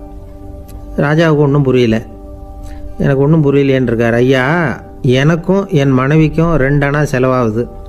வயசான அம்மா அப்பா இருக்கிறாங்க, சின்ன வயசில் என்னை காப்பாற்றினவங்க அவங்க. அந்த கடனுக்கு 2 அணா செலவாகுது, அது பழைய கடன். என் தங்கச்சி ஒருத்தி ஆதரவு இல்லாத நிலைமையில் தன்னுடைய மகனோட என் வீட்டில் இருக்கிறா. அவளுக்கும் அவள் மகனுக்கும் 2 அணா செலவு பண்ணுறேன், அது தர்மம். எனக்கு 2 பிள்ளைங்க இருக்கிறாங்க, அவங்களுக்கு 2 அணா செலவு பண்ணுறேன், அது வட்டிக்கு கொடுக்கறது மாதிரி. பிற்காலத்தில் அவங்க எங்களை காப்பாற்றுவாங்க. அந்த வகையில் நான் திருப்தியோடு வாழ்ந்துக்கிட்டு இருக்கிறேன் அப்படின்னாராம். ராஜாவுக்கு அர்த்தம் புரிய ஆரம்பிச்சுதான். அந்த பெரிய நிலத்தை விலை கொடுத்து வாங்கி அந்த பெரியவருக்கே தானமாக கொடுத்துட்டாராம். இப்போ உழுதவருக்கே நிலம் சொந்தமாயிட்டுது. அன்னையிலேருந்து அரசனுக்கும் ஆறுதல் கிடைச்சிதான். இப்படி ஒரு கதை சொல்லுவாங்க. 8 அணா வருமானத்தை வச்சுக்கிட்டு எப்படி காலத்தை தள்ளுறதுன்னு சொல்கிறதுக்காக இந்த கதையை சொல்கிறதாக யாரும் தப்பாக நினச்சிக்கக்கூடாது. கிடைக்கிறத எப்படி பங்கு போடுறார், எப்படி திருப்தியாக வாழறார் அப்படிங்கிறது தான் முக்கியம். அது மாதிரி இன்றைக்கு இந்த பொங்கல் திருநாளில் உழவர்கள் மனசு மகிழ்ச்சியாக இருந்ததுன்னா அது எல்லாரும் மகிழ்ச்சியாக இருக்கிறது மாதிரி அர்த்தம். அதனால் அவர்கள்ட்ட இருந்து நாம் பாடம் கற்றுக்கணும். சில உழவர்கள் தங்கள் நிலத்தில் விளையிறத தாங்கள் சாப்பிட மாட்டாங்க. அடுத்தவங்கள்ட்ட விற்றுட்டு சந்தையில் போய் வேறு அரிசி வாங்கிட்டு வந்து தான் இவங்க சாப்பிடுவாங்க. அப்படிப்பட்ட விவசாயிகள்லாம் இது உண்டு. பங்கிடுகிற பண்பை உழவர்கள்ட்ட இருந்து கற்றுக்கொள்ளுங்கள் அப்படிம்பாங்க. ஒரு ஆள் நிம்மதியாக மகிழ்ச்சியாக இருந்தானா உங்கள் நிம்மதிக்கும் மகிழ்ச்சிக்கும் என்ன காரணம்னு கேட்டிருக்கார் இன்னொருத்தர். என்கிட்ட இருந்தது பூராவையும் என் பிள்ளைங்களுக்கு சமமாக பங்கு போட்டு கொடுத்துட்டேன், எனக்குன்னு எதுவுமே வச்சுக்கல, அதுதான் நிம்மதிக்கு காரணம்ன்றிருக்கான். உங்ககிட்ட இருந்தது எவ்வளவு இருந்தது அப்படின்னு கேட்டிருக்காரு அவர். மொத்தமாக ஒரு 50,000 ரூபா இருக்கும் அப்படின்னு இருக்கான். அவ்வளவும் பணமாகவே இருந்ததா அப்படின்னு கேட்டிருக்காங்க இவங்க. இல்லைங்க, அவ்வளவும் கடன், அதை தான் பிரித்து கொடுத்துருக்கேன் பிள்ளைங்கக்கிட்ட அப்படின்னு நானா. அவன் எது ரொம்பவும் கஷ்டமான காரியம் அப்படின்னு கேட்டார் ஒருத்தர். ஒருத்தருக்கு ஒருத்தர் சண்டை போடாமல் இருக்கிறது தான் ரொம்ப கஷ்டமான காரியம் அப்படின்னு தோணுது. ஒரு நாட்டுக்கும் இன்னொரு நாட்டுக்கும் சண்டை, நாட்டுக்குள்ளேயே ஒரு குரூப்புக்கும் இன்னொரு குரூப்புக்கும் சண்டை. ஏன் சண்டை போட்டுக்கிறீங்கன்னு கேட்டு பாருங்கள். நாங்கள் சமாதானத்துக்காக தான் சண்டை போட்டுக்கிறோம் அப்படிம்பாங்க. வாழறதுக்காக பிறந்த மனுஷன் லட்சியத்துக்காக உயிரை விட தயார் அப்படின்னு சொல்லிகிட்டு இருப்பான். அப்படி உயிரை விடுறவங்கள நாமளும் பாராட்டுவோம். ஆனால் ஒன்றுமில்லாத விஷயங்களுக்கெல்லாம் சண்டை போடுறவங்களெல்லாம், அப்படிப்பட்டவங்களையும் சரி உயிரை விடுறவங்களையும் சரி என்னென்னு சொல்கிறது, யுத்தங்களாலேயும் சண்டைகளாலேயும் நாம் அடையிறது என்னங்கிறது ஒரு பக்கம் இருக்கட்டும், இழக்கிறது என்ன தெரியுமா? ஏராளமான உயிர்கள். ரத்தம் சிந்தறதுக்கு நான் தயார் அப்படின்னு மார்தட்டி சொல்லலாம். ஆனால் ரத்தம் சிந்தினா உயிர் காத்துக்கிட்டு இருக்க தயார் இல்லை. அதாவது உயிர் நமக்காக காத்துக்கிட்டு இருக்க தயார் இல்லை. இழக்கிற ரத்தத்தை ஈடுகட்டினா தான் உயிரை காப்பாற்ற முடியும். அதனால் இது சம்மந்தமாக ஆராய்ச்சி செய்கிற கட்டாயம் ஏற்பட்டு போச்சு. அதோட விளைவாக புதுசாக ஒன்றை கண்டுபிடிச்சிருக்கிறாங்க. அதுதான் செயற்கை ரத்த பொடி. இப்போ இந்த திடீர் சாம்பார் பொடி, திடீர் ரசப்பொடி, திடீர் காப்பி பொடி இப்படிலாம் சொல்கிறோம்ல, அது மாதிரி இது திடீர் ரத்த பொடி. இஸ்ரேல் ஒரு சின்ன நாடு, மக்கள் தொகை குறைச்சல், அதோட போர்கள் வேறு. அதனால் காயம்பட்டவங்களை காப்பாற்றியே தீர வேண்டிய கட்டாயம். காப்பாற்றணும்னா ரத்த இழப்பை தடுக்கணும். அப்படின்னா உடனடியாக புது ரத்தம் செலுத்தி ஆகணும். திடீர்னு ரத்தம் வேணும்னா எங்கே போகிறது? அதுவும் கிடைக்கிற ரத்தம் சேர்கிற குரூப்பாக இருக்கணும். ஒரு வேடிக்கை பார்த்தீங்களா, நான் வேறு குரூப்பு நீ வேறு குரூப்புன்னு இவன் சண்டை போடுறான். இதில் அடிபட்டவனுக்கு ரத்தம் கொடுக்க போனால் அதுலேயும் அது வேறு வேறு குரூப்பாக இருக்குது. அது ரத்தமும் வேறு வேறு குரூப்புன்னு சொல்லிகிட்டு இருக்குது. எந்த குரூப்பு ரத்தம் வேணும், அது உடனடியாக கிடைக்கலன்னா என்ன பண்ணுறது? இப்படிப்பட்ட கஷ்டம்லாம் நமக்கு வந்துடுது. இதுக்காக தான் விஞ்ஞானிகள் இந்த ரத்த பொடியை கண்டுபிடிச்சிருக்கிறாங்க. அதாவது ஒரு ஆள் அடிபட்டு போட்டான்னு வச்சுங்களேன், அவனுக்கு ரத்தம் கிடைக்கல, உடனே என்ன பண்ணலாம்? இந்த சுத்தப்படுத்தப்பட்ட தண்ணீரை கொஞ்சம் எடுத்துக்க வேண்டியது, அதில் இந்த ரத்த பொடியை கரைக்க வேண்டியது. இப்போ இந்த செயற்கை ரத்தம் தயாராகிட்டுது. இதை அந்த ஆள் உடம்புல ஏற்றி விட்டுற வேண்டியது. இயற்கையாக நம்ம உடம்புல இருக்கிற ரத்தம் என்னென்ன வேலை செய்யுதோ அதே வேலையை இதுவும் செய்யும். அதாவது ஆக்சிஜனை உடம்புல எல்லா இடத்துக்கும் எடுத்துகிட்டு போகுது. அந்த வேலையை இந்த செயற்கை ரத்தமும் செஞ்சுருது. ஆனால் ஒரு விஷயம், இந்த செயற்கை ரத்தம் ஒரு அவசரத்துக்கு தான் உபயோகப்படுத்தலாம், ஒரு முதல் உதவி மாதிரி. அதை அப்படியே நிரந்தரமாக விட்டுற முடியாது. பின்னாடி தேவையான குரூப்பு உண்மையான ரத்தம் கிடைச்ச உடனே அதை செலுத்திக்கணும். உண்மையான ரத்தத்தை 20லேருந்து 40 நாள் வரைக்கும் தான் பாதுகாக்க முடியும். அதுவும் குளிர்பதன பெட்டியில். அதுக்குள்ளே உபயோகப்படுத்தலைன்னா அது வீணாக போயிடும். இந்த ரத்த பொடி அப்படி இல்லை, எவ்வளோ நாள் வேணும்னாலும் அப்படியே வச்சுருக்கலாம், குளிர்பதன பெட்டியும் தேவையில்லை. ஆனால் ஒன்று, இது தண்ணியில் கலந்து செயற்கை ரத்தமாக ஆக்கிவிட்டா அதோட வலு 72 மணி நேரம் தான், அதாவது 3 நாள். அதுக்குள்ளே அந்த ஆசாமியை எங்கேயாவது ஆஸ்பத்திரிக்கு தூக்கிட்டு போய் உண்மையான ரத்தத்தை கொடுத்துடணும். சண்டையில் அடிபடுறவங்க, சாலை விபத்தில் அடிபடுறவங்க, இவங்களுக்கெல்லாம் அவசரத்துக்கு கை கொடுத்து உதவுறது இந்த செயற்கை ரத்த பொடி. அதுக்கப்புறம் நாம் கொடுக்குற ரத்தம் தான் அவங்கள காப்பாற்றணும். இன்றைக்கி ரத்தத்தை தானமாக கொடுக்க தயாராக இருக்கிற நல்ல உள்ளங்கள் ஏராளம். எவ்வளவு ஆக்சிடெண்ட்டு, ஆப்ரேஷன், இதில் சம்மந்தப்பட்டவங்களை காப்பாற்றுறது நாம் தானமாக கொடுக்குற ரத்தம் தானே. ஒரு ஆக்சிடெண்ட்டு, ஒரு ஸ்கூட்டர் ஒரு ஆள் மேலே மோதி விட்டுது, பார்த்து வரக்கூடாதா அப்படின்னா அந்த ஆள், நீ தான் பார்த்து நடக்கணும், ஏன்னா 20 வருஷமாக நான் அந்த ஸ்கூட்டரை ஓட்டிகிட்டு இருக்கிறேன் அப்படின்னு நானா இவன். இதுக்கு அவன் சொன்னானா, நீ தான் பார்த்து ஓட்டணும், ஏன்னா 40 வருஷமாக நான் இப்படி நடந்துக்கிட்டு இருக்கிறேன் அப்படின்னு நானா. ஒரு ஊரில் ஒரு ராஜா இருந்தார். பெரிய அரண்மனையில் தான் இருக்கிறார். எல்லா வசதியும் இருந்தது. இருந்தாலும் அவர் எல்லாரும் சொல்கிறது எப்படி தெரியுமா, பிச்சைக்கார ராஜா. அப்படி ஒரு பேர் அவருக்கு நிலச்சி போச்சு. ஜனங்களும் சரி, மற்ற தேசங்களில் உள்ளவங்களும் சரி, அவர் அந்த பேர் சொல்லியே குறிப்பிடுறது வழக்கமாக போட்டுது. இது அவருக்கு ரொம்ப கவலையாக போச்சு. என்ன இது, நம்மளை தேடி வர்றவங்களுக்கெல்லாம் நாம் சோறு போடுறோம், நம்ம புகழ்ந்து பாடல் ஏற்றி கொண்டு வர்ற புலவர்களுக்கெல்லாம் அவங்க எப்படி வந்தாலும் ஒருவேளை சோறு போடணுங்கிறது உத்தரவு. இவ்வளவுலாம் செஞ்சும் நம்மளை போய் பிச்சைக்கார ராஜான்னு எல்லாரும் சொல்கிறாங்களே, அது ஏன், எதுக்காக இப்படி சொல்கிறாங்க? இதுதான் ராஜாவுக்கு குழப்பம். சரி, இதை பற்றி நம்ம அமைச்சர்கள்கிட்ட கேட்கலாமா அப்படின்னு யோசனை பண்ணார். இந்த விஷயத்தை போய் அவங்கக்கிட்ட எப்படி கேட்கறதுன்னு அவருக்கு தயக்கமாக இருந்தது. கௌரவ குறைச்சலாக தெரிஞ்சுது அவருக்கு. சரி, சாதாரண குடிமக்கள்கிட்ட இதை பற்றி கேட்கலாமா அப்படின்னு யோசனை பண்ணார். கேட்கலாம், ஆனால் அவங்க யாரும் ராஜா முன்னாடி வந்து நின்று தைரியமாக பேசக்கூடிய அளவுக்கு இல்லை. ராஜாவோட குழப்பம் நாளுக்கு நாள் அதிகமாக போச்சு. கடைசியாக அவர் ஒரு முடிவுக்கு வந்தார். அதாவது இதை பற்றி ஒரு பிச்சைக்காரங்கிட்டே கேட்டு பார்த்துட்டா என்ன. இதுதான் அவர் பண்ண முடிவு. உடனே மாறு வேஷம் போட்டுக்கிட்டு நகர்வலம் போனார். ஒரு பிச்சைக்காரனை கண்டுபிடிச்சார். இதை பாருப்பா, நம்ம ராஜாவை எல்லாரும் பிச்சைக்கார ராஜான்னே சொல்கிறாங்களே, அதுக்கு என்ன காரணமாக இருக்கும் அப்படின்னு கேட்டார். அதுக்கு அவன் சொல்கிறான், இதுக்கான பதிலை இன்னும் ஒரு 30 நாளில் சொல்கிறேன் அப்படின்னா. உடனே இவருக்கு சந்தோஷம். உண்மையை அவங்ககிட்ட சொன்னார். நான் வேற யாரும் இல்லை, நான் தான் இந்த நாட்டு ராஜா. இப்போ நீ என் கூடவே வந்துடும், அரண்மனையிலேயே தங்கிக்கோ. 30 நாள் கழித்து எனக்கு பதில் சொல்லிவிட்டு அதுக்கப்புறமா நீ போகலாம் அப்படின்னு சொல்லி அழைச்சிட்டு வந்துட்டார். அரண்மனையில் ஒரு மூலையில் அவன் தங்கறதுக்கு இடம் கொடுத்தார். தினம் 2 வேளையும் இவனுக்கு சோறு போடுங்க அப்படின்னு உத்தரவு போட்டார். ராஜா கொடுத்த இடத்துல போய் உக்காந்துக்கிட்டான் அந்த பிச்சைக்காரன். தினமும் அந்த அரண்மனையில் நடக்கிறதையெல்லாம் கவனிச்சுக்கிட்டு வந்தான். வேளைக்கு சாப்பாடு வரும், சாப்பிட்டுக்கிட்டு இருக்கான். இப்படி 30 நாள் முடிஞ்சுது. ராஜா வந்தார். என்ன, என்னோட கேள்விக்கு பதில் என்னன்னு கண்டுபிடிச்சிட்டியான்னார். கண்டுபிடிச்சிட்டேன்னா. என்ன எல்லாரும் பிச்சைக்கார ராஜான்னு சொல்கிறாங்களே, அது நியாயமாக படுதா உனக்குன்னு கேட்டார். நியாயமாக தான் படுது, சந்தேகம் இல்லாமல் நீங்கள் பிச்சைக்கார ராஜா தான். என்னதான் நீங்கள் வசதியோடவும் படைபலத்தோடவும் இருந்தால் கூட நீங்கள் எங்கள் வர்க்கத்தை சேர்ந்த ஆசாமி தான் அப்படின்னு அடித்து சொல்லிவிட்டான் அந்த ஆள். ஏனால் அப்படி சொல்கிறேன்னு கேட்டார் இவர். அரசே, ஒரு உண்மையை கண்டுபிடிச்சி சொல்கிறதா நான் உங்ககிட்ட சொன்னேன். நீங்கள் ராஜ பரம்பரைன்னா உடனே உங்கள் கழுத்தில் கிடக்கிற முத்து மாலையை கழட்டி பரிசாக கொடுத்துருப்பீங்க, பொன்னையும் மணியையும் கொடுத்துருப்பீங்க. ஆனால் நீங்கள் அப்படி செய்யலை. என்னை ஒரு மூலையில் உட்கார வச்சு 2 வேளை சோறு போட சொன்னீங்க. உங்களை தேடி யார் வந்தாலும், யார் வந்து பாராட்டி பேசினாலும் அல்லது பிரச்சனைகளை சொன்னாலும் நீங்கள் செய்கிற ஒரே காரியம் சோறு போடுறது தான். பிச்சைக்காரனுக்கு சோறு மட்டும்தான் உலகம். உங்கள் விஷயத்திலையும் நீங்கள் அப்படி தான் நினைக்கிறதாக தெரியுது. நல்லா கவனிங்க. எந்த ஒரு பிரச்சனைக்கும் சோறு தான் முடிவுன்னு நினைக்கிறீங்க பாருங்க. நீங்கள் சந்தேகமில்லாத எங்களை சேர்ந்த ஆளு தான் அப்படின்னு விட்டான் அந்த பிச்சைக்காரன். அதுக்கப்புறம் தான் அந்த ராஜா தன்னுடைய தவறுகளை எல்லாம் தேர்த்திக்கிட்டாராம். பசின்னு வர்றவங்களுக்கு சோறு தான் போடணும், அது தப்பு இல்லை. பாராட்ட வர்றவங்களுக்கெல்லாம் சோத்தையே போட்டு அனுப்புனா இப்படி தான் பேர் வரும். எனக்கு தெரிஞ்ச ஒருத்தர் தினமும் யாராவது ஒருத்தரை தன் வீட்டுக்கு அழைச்சிட்டு போவார், சாப்பாடு போட்டு அனுப்புவார். முன்னறிவிப்பு இல்லாமல் திடீர்னு ஒரு விருந்தாளியோட வீட்டில் போய் இவர் நிற்கிறது வழக்கம். அந்த அம்மாவும் இவருக்காக தயார் பண்ணி வச்சிருந்ததை இவர் அழைச்சிட்டு வந்திருக்கிற விருந்தாளிக்கு போட்டுருவாங்க.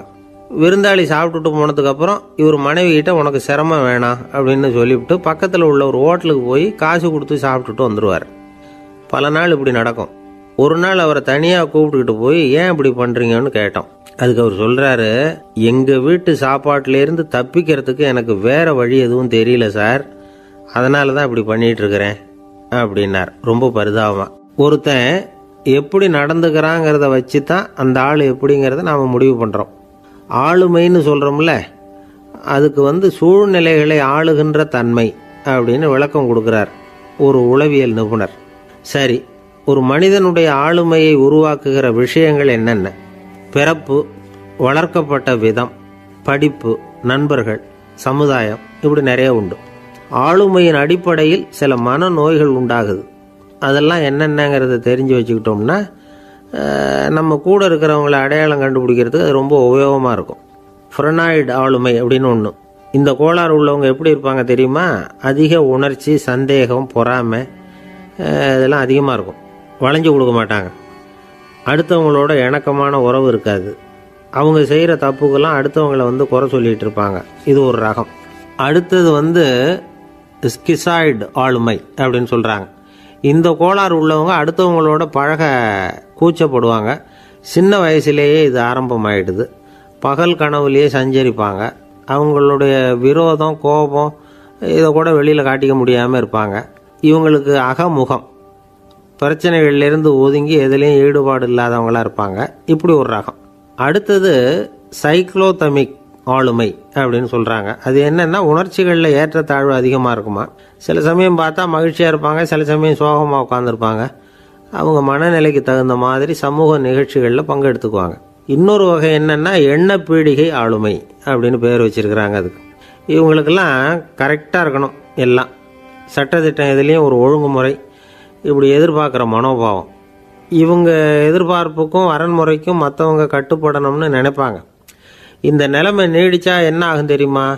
அலைக்கழிக்கிற எண்ணங்கள் திரும்ப திரும்ப ஒரே செயலை செய்ய தூண்டுற மன தளர்ச்சிக்கு ஆளாயிடுறாங்க. அடுத்தது ஹிஸ்டீரியா ஆளுமை. சின்ன விஷயத்தையெல்லாம் பெருசுப்படுத்தி நாடகமாக்குற நடிகர்கள் இவங்க. உணர்ச்சி அதிகம் உள்ளவங்க.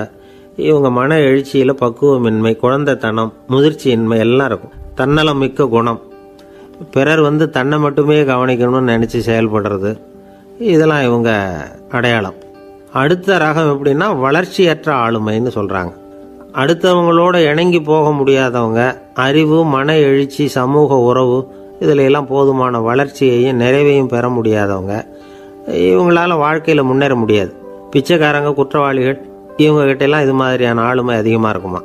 அடுத்தது என்னென்னா சோர்வுடைய ஆளுமை. எதுலேயும் உற்சாகம் இல்லாமல் சோர்ந்து போயிருப்பாங்க.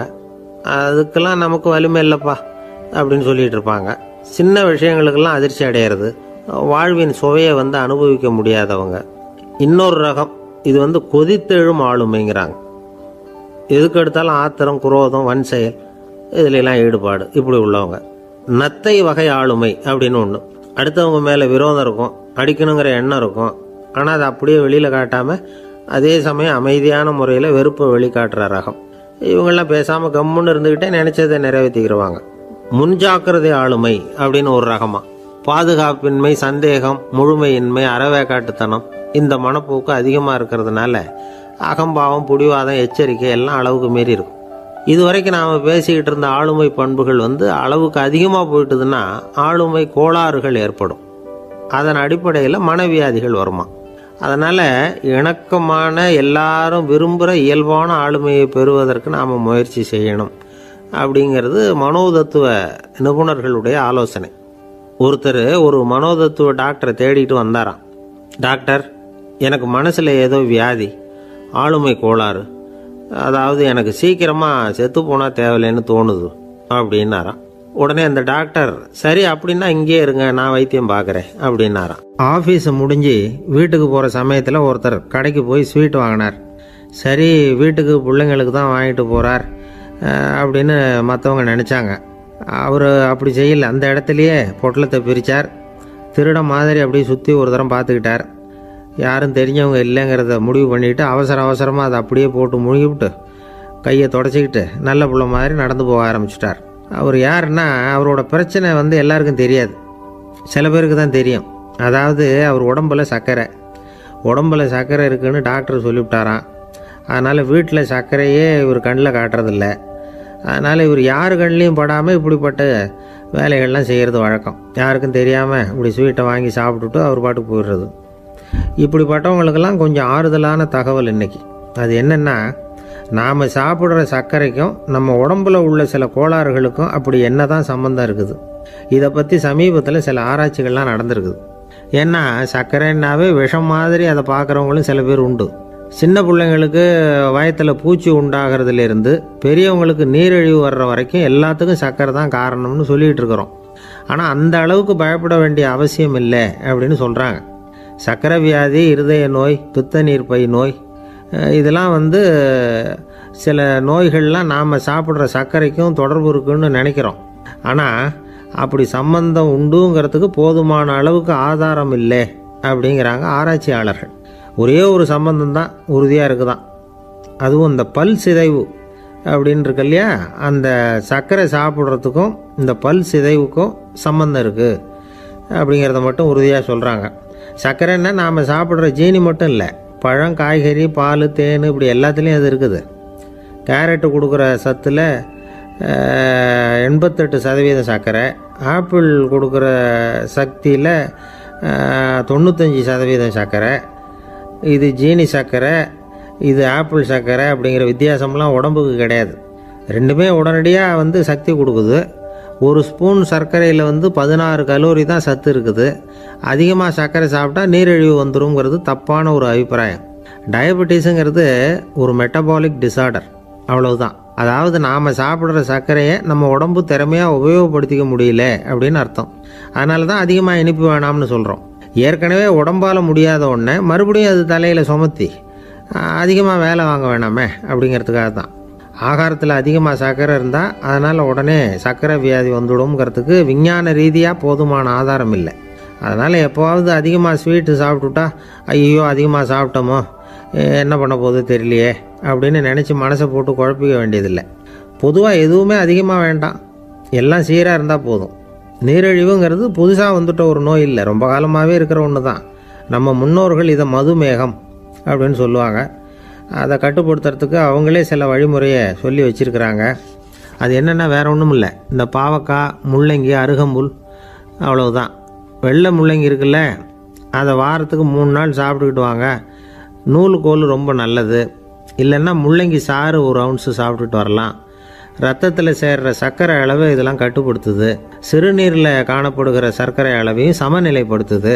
தினமும் ஆகாரத்தில் கோதுமை, கேழ்வரகு, வெந்தயம், கருவேப்பிலை, சோயாபீன்ஸ் எது கிடைக்குதோ சேர்த்துக்கலாம். இப்படிலாம் செஞ்சுக்கிட்டு வந்தால் அப்புறம் வீட்டுக்கு தெரியாமல் கடையில் போய் நின்றுக்கிட்டு ஸ்வீட் வாங்கி திருட்டுத்தனமாக சாப்பிட வேண்டிய அவசியமே உங்களுக்கு வராது.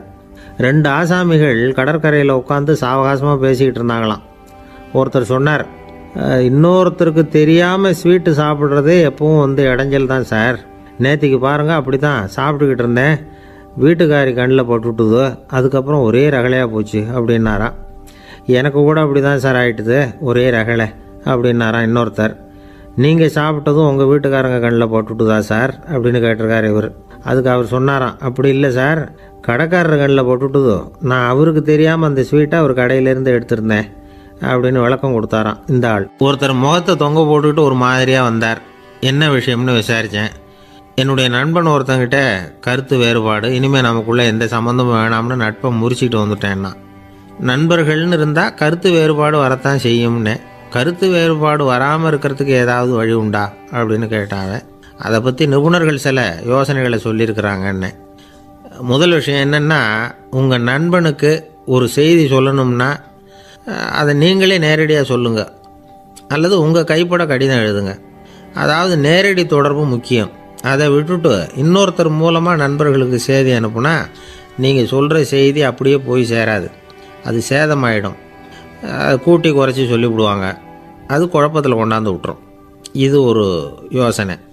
2வது யோசனை என்னென்னா, நீங்கள் ஒரு நல்ல காரியத்தை செய்யும் பொழுது உங்கள் நண்பரையும் சேர்த்துக்குங்க, அவருக்கும் அதில் ஒரு ஈடுபாட்டை உருவாக்குங்க. 3வது யோசனை, நம்ம பக்கத்தில் இருக்கிற நண்பர் மகிழ்ச்சி அடைகிற மாதிரி ஏதாவது செய்யணும். சின்ன சின்ன செயல்களாக இருந்தாலும் பரவாயில்ல, அவர் நமக்கு எதுவும் செய்யலையே, நாம் எதுக்கு செய்யணும் அப்படின்னு நினச்சிக்கிட்டு இருக்கக்கூடாது. 4வது யோசனை என்னென்னா, உங்களுக்கு ஒரு பிரச்சனையா அல்லது உங்கள் நண்பருக்கு ஒரு பிரச்சனையா, எதுவாக இருந்தாலும் 2 பேரும் சேர்ந்து உட்காந்து ஆலோசனை பண்ணுங்கள். நம்ம யோசனையும் கேட்கப்படுதே அப்படிங்கிற நினைப்பே அவருக்கு ஒரு மன நிறைவை உண்டாக்குமா.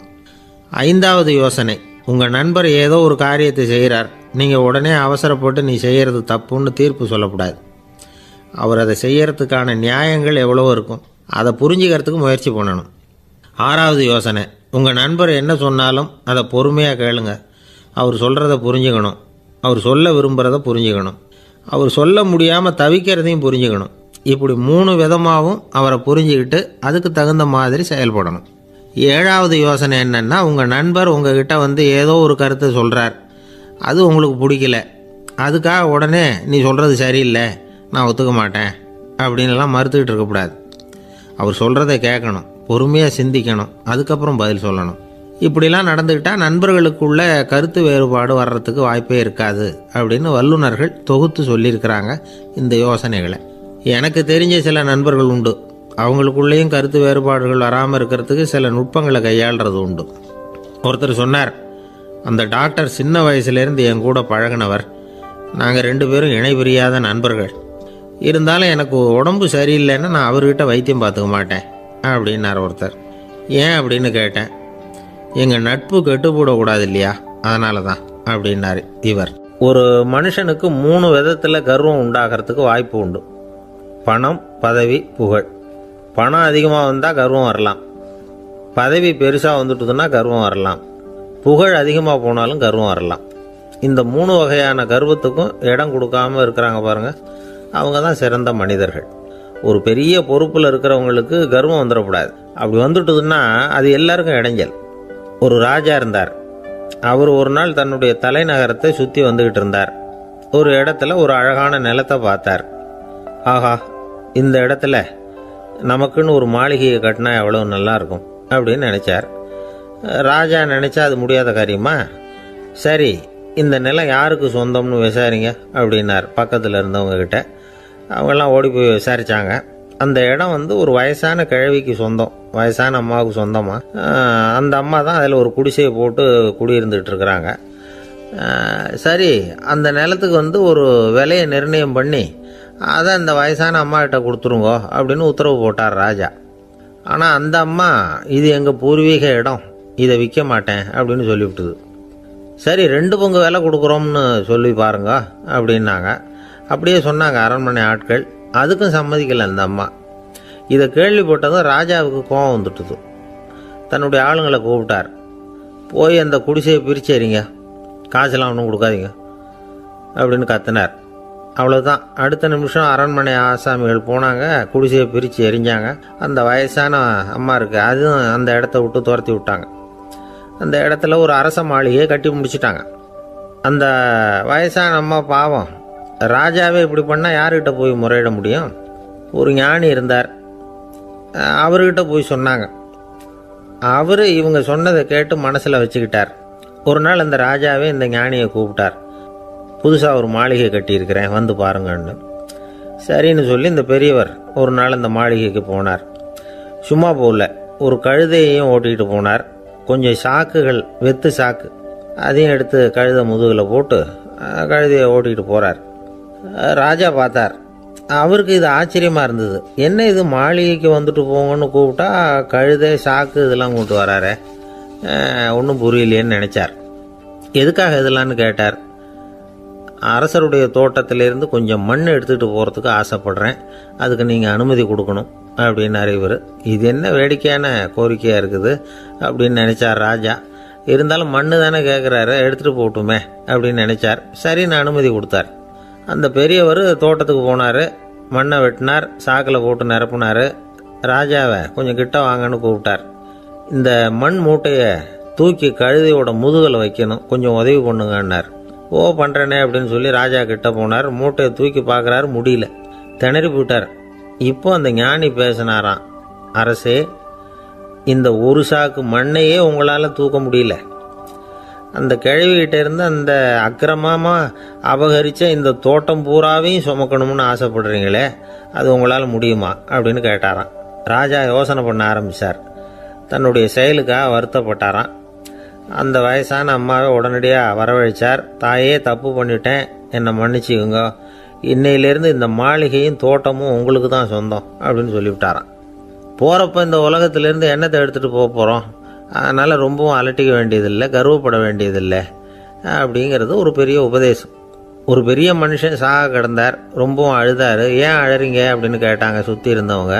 நான் சாகிறதுக்காக கவலைப்படலை, நான் நம்ம ஜனங்களுக்காக எவ்வளவோ காரியம்லாம் செஞ்சுக்கிட்டு வந்தேன். நான் செஞ்சுக்கிட்டு வந்த சேவையை இனிமேல் யார் செய்ய போகிறாங்க, அது யாரால முடியும், அதை நினச்சி தான் அழறேன் அப்படின்னாராம். ஒருத்தர் முன்னாடி வந்தார். அதுக்காக நீங்கள் கவலைப்படாதீங்க, உங்கள் சேவையை தொடர்ந்து செய்கிறதுக்கு என்ன மாதிரி இளைஞர் பட்டாலும் தயாராக இருக்குது, இருந்தாலும் எங்கள் கவலை என்னென்னா அப்படின்னு இழுத்தார். என்ன சொல்லுங்கன்னு கேட்டார் அவர். நீங்கள் இது வரைக்கும் என்ன சேவை செஞ்சுக்கிட்டு வந்தீங்க, அதுதான் எங்களுக்கு இன்னமும் புரியாத புதிராக இருக்குது அப்படின்னாராம் அவர். இந்த காலத்து புள்ள ஒருத்தன் தன்னோட அப்பாவை பார்த்து சொன்னான், அப்பா, நான் உனக்கு உதவி செய்யலாம்னு நினைக்கிறேன், என்ன உதவி செய்யணும்னு சொல்லு அப்படின்னா. நீ சும்மா இருந்தால் அதுவே எனக்கு செய்கிற பெரிய உதவிடா அப்படின்னார் அப்பா. சும்மா இருக்கிறதும் ஒரு உதவி தான். அது மாதிரி மௌனமும் ஒரு சமூக சேவை தான் அப்படிங்கிறார் காஞ்சி பெரியவர். நமக்கு 5 புலன்கள் இருக்குது: மெய், வாய், கண், மூக்கு, செவி. இந்த 5லேயும் அதிகப்படியான வேலை எதுக்குன்னு நினைக்கிறீங்க? வாய்க்கு தான். ஏன்னா அதுக்கு 2 வேலை. இப்போ கண்ணுக்கு பார்க்குறது மட்டும்தான் வேலை, காதுக்கு கேட்குறது மட்டும்தான் வேலை, மூக்குக்கு வாசனை அறியறது தான் வேலை, உடம்புக்கு உணர்றது மட்டும்தான் வேலை. ஆனால் வாய் அப்படி இல்லை, அதுக்கு 2 வேலை. சாப்பிட்றதும் அதுதான், பேசுகிறதும் அதுதான். அதாவது வாய் ஒன்று தான் கர்மேந்திரியமாகவும் இருக்குது, ஞானேந்திரியமாகவும் இருக்குது அப்படின்னு சொல்லுவாங்க. சாப்பாட்டில் உட்காந்தா எந்தெந்த ஆகாரம் என்னென்ன ருசின்னு அறிவிக்கிற வேலையும் செய்யுது. சபையில் உட்காந்தா பாடுறது, பேசுறது, சிரிக்கிறது, இது மாதிரியான வேலையும் செய்யுது. இன்னொரு வித்தியாசம், கண்ணு, காது, மூக்கெல்லாம் ஸ்ட்ரெயின் பண்ணிட்டு வேலை செய்கிறதில்ல. ஒரு ரோஜா பூ பார்த்தா உடனே மூக்கு அப்படியும் இப்படியும் அசைய ஆரம்பிக்கிறதில்ல. ஒரு சங்கீதத்தை கேட்ட உடனே காது ஆட ஆரம்பிக்காது. ஆனால் வாய் அப்படி இல்லை, அது பேசினாலும் சரி சாப்பிட்டாலும் சரி அசைஞ்சு தான் ஆகணும். ஆக மற்றதை விட வாய்க்கு வேலை ஜாஸ்தின்னு தெரியுது. சாப்பிட்றது, பேசுறது அப்படின்னு 2 காரியம் அதுக்கு. இப்படி 2 காரியம் இருக்கிறதுனால அது 2ஐயும் பாதியாக குறைச்சிக்கணுங்கிறது கடவுள் அபிப்பிராயமாக இருக்கணும் அப்படிங்கிறார் காஞ்சி பெரியவர். ஆனால் இப்போ நாம் அப்படியே நடந்துக்கிறோம், அதுக்கு நேர்மாறாக நடந்துக்கிறோம். நாம் சாப்பிட்றதும் அதிகம், பேசுகிறதும் அதிகம், 2 வேலையையும் தேவைக்கு அதிகமாகவே செய்கிறோம். வாய் தான் ரொம்ப ஓவர் ஒர்க்குடு. அதுக்கு ஓய்வு கொடுத்தா உடம்பும் நல்லாயிருக்கும், உலகமும் நல்லாயிருக்கும். மௌன விரதம் இருக்கிறதெல்லாம் எதுக்காக நினைக்கிறீங்க? இதுக்காக தான். இந்த காலத்தில் மௌனமாக இருக்கிறவங்கெல்லாம் மகத்தான தொண்டு செய்கிறாங்க அப்படின்னு தான் சொல்லணும். சத்தம் அதிகமாக போய் தான் சவுண்டு பொல்யூஷன் வருது. அது மட்டும் இல்லை, மௌனமாக இருந்தால் சண்டை சச்சரவே வராது. மௌனம் கலக நாஸ்தி. ஆக இதுவும் ஒரு சமூக சேவை தான். நமக்கு தான் வாய் இருக்குதேங்கிறதுக்காக வசமாக சாப்பிட்றதும் தப்பு, வளவளன்னு பேசுகிறதும் தப்பு. ஒரு கருத்தை சொல்கிறதுக்கு ஒரே ஒரு சொல்லு போதும் அப்படின்னு இருக்கும்பொழுது 2 சொற்களை செலவு பண்ணாதே. எவ்வளவு சொன்னாலும் அதனால் ஒரு பயனும் விளையாது அப்படின்னு தெரிய வருமேயானால் அந்த ஒரு சொல்லையும் விரயம் பண்ணாதே அப்படிங்கிறார் ஒரு அறிஞர். எல்லா குணங்கள்லேயும் மௌனம்தான் சிறந்தது அப்படிங்கிறார் ஒருத்தர். மௌனமாக இருக்கிறது மூலமாக மற்றவர்கள் குறைகளை நம்மளால் தெரிஞ்சிக்க முடியும். அதே சமயத்தில் நம்மகிட்ட இருக்கிற குறைகளை மற்றவங்களுக்கு தெரியாமல் மறைச்சிக்கவும் முடியுங்கிறார் அவர். உண்மைதானே? ஒரு பெரிய மேடை பேச்சாளர், பொது வாழ்க்கையில் 25 வருஷ காலமாக ஈடுபட்டிருக்கிறவர். அவர் மனைவி ஒரு நாள் சொன்னாங்க, எங்கள் வீட்டுக்காரர் 25 வருஷ காலமாக பொது வாழ்வில் ஈடுபட்டிருந்தா கூட இந்த மாதம் 10ஆம் தேதியிலேருந்து தான் மக்களுக்கு சேவை செய்ய ஆரம்பிச்சிருக்கார் அப்படின்னு நாங்கள் ரொம்ப பெருமையாக. 10ஆம் தேதிக்கு அப்படி என்ன விசேஷம் அப்படின்னு கேட்டோம். அன்னையிலேருந்து தான் அவர் மேடையில் பேசுகிறத நிறுத்தினார் அப்படின்னாங்க அந்த அம்மா. ஒரு நண்பர் அவசரமாக என்கிட்ட ஓடி வந்தார். அப்புறம் சொன்னார், என்னால் நம்பவே முடியல சார், என் பையனை அப்படி அப்படின்னு சொல்லி ஆச்சரியப்பட்டார். உங்கள் பையன் அப்படி என்ன தான் செஞ்சுட்டான் அப்படின்னு கேட்டேன். என்னால் முடியாத ஒரு காரியத்தை அவன் செஞ்சுட்டான் சார் அப்படின்னார். அது என்னன்னு தான் சொல்லுங்களேன். என்ன? 5ஆவது வகுப்பில் அவன் ஒரே தடவையில் தேறிட்டான் சார், அதாவது ஒரே அட்டம்ப்டில் பாஸ் ஆகிருக்கான் அப்படின்னார் மூச்சு வாங்க. கஷ்டப்பட்டு பரீட்சை எழுதுனது அவன், இவருக்கு ஏன் மூச்சு வாங்குது? நம்மால் செய்ய முடியாத ஒரு காரியத்தை இன்னொருத்தர் செய்யும் பொழுது அது நமக்கு ஆச்சரியமாக இருக்குது. சர்க்கஸ் பார்க்குறோம், ஒருத்தர் அந்த இடத்துல தொங்குறார், அது நமக்கு ஆச்சரியம். ஏன்னா அது நம்மால் முடியாத காரியம். நம்மால் முடியாத ஒன்றை அடுத்தவர் எளிதாக செய்யும் பொழுது நாம் மருள்வது இயற்கை. இதை தான் தொல்காப்பியம் மருட்கை அப்படின்னு சொல்லுது. இந்த வியப்பு இருக்குதே, இது 4 வகையில் ஏற்படுறதாக தொல்காப்பியம் சொல்லுது. அது என்ன 4 வகை? முதல் வகை எப்படின்னா, புதுமையான அரிய செயல்களை செய்கிறது. 2வது வகை என்னன்னா பெரும் செயல்களை செய்கிறது. 3வது வகை என்னன்னா மிக நுட்பமான செயல்களை செய்கிறது. 4வது வகை என்னன்னா ஆக்கம் தரும் செயல்களை செய்கிறது. புதுமை, பெருமை, சிறுமை, ஆக்கமோடு மதினம் சாலா மருட்கை 4 அப்படிங்கிறது தொல்காப்பியம். இன்னைக்கு விஞ்ஞானம் புதுசு புதுசாக எதையோ கண்டுபிடிக்குது. ஆரம்பத்தில் அது ஆச்சரியமாக இருக்குது, அப்புறம் அது நமக்கு பழகி போடுது. வானொலி பெட்டி புதுசாக வந்தப்போ ஒரு பெட்டி பேசுதுங்கிறது எவ்வளோ பெரிய ஆச்சரியம். இப்போ யாரும் அதை ஆச்சரியமாக பார்க்கறதில்ல. மதினம் சாலா மருட்கை அப்படின்னு ஒரு சொற்றொடர் வருது பாருங்க, அதில் கருத்தாழம் உண்டு. எதை பற்றியும் போதுமான அளவு புரிந்து கொள்ளாத போது ஒருத்தர் ஆச்சரியப்படுறார். புரிந்து கொண்ட பிறகு ஆச்சரியம் மறைஞ்சு போடுது. மிக நுட்பமான செயல்களும் நம்ம ஆச்சரியப்பட வைக்கும். ஒரு அரிசியில் ஒரு திருக்குறள் எழுதி காட்டுறாங்க. ஒரு முட்டை ஓட்டுக்குள்ளே ஓவியம் தீட்டி காட்டுறாங்க. கருங்கல் சிற்பங்களில் எவ்வளவு நுட்பமான வேலைப்பாடுகளை எல்லாம் பார்த்து ஆச்சரியப்படுறோம். இது மாதிரி ஆக்கப்பூர்வமான அரிய செயல்களை செய்கிறது கூட வியப்பை உண்டு பண்ணும். குப்பை கூலங்களை கூட வாழ்க்கைக்கு பயன்படுகிற பொருளாக மாற்றுகிறவர்கள் இருக்காங்க. அவர்களுடைய செயல் வியப்பு அளிக்குது. இடைக்காட்டு சித்தர் பாடின 30 நூலில் வர்ற ஒரு பாடல், ஆற்றல் பிறர் அறிதலின் அகம் கிளர்வு உறுதலின் கற்று அறி பாணர் கெழுமிய கோடலின் தோற்றம் உருகவே போற்றல் சால் வியப்பே. ஒருத்தருடைய ஆற்றல் தெரியாமல் இருந்தது, அவருடைய அரிய செயலை பார்க்கும் பொழுது வியப்பாக இருந்தது, மனசுக்குள்ள கிளர்ச்சி.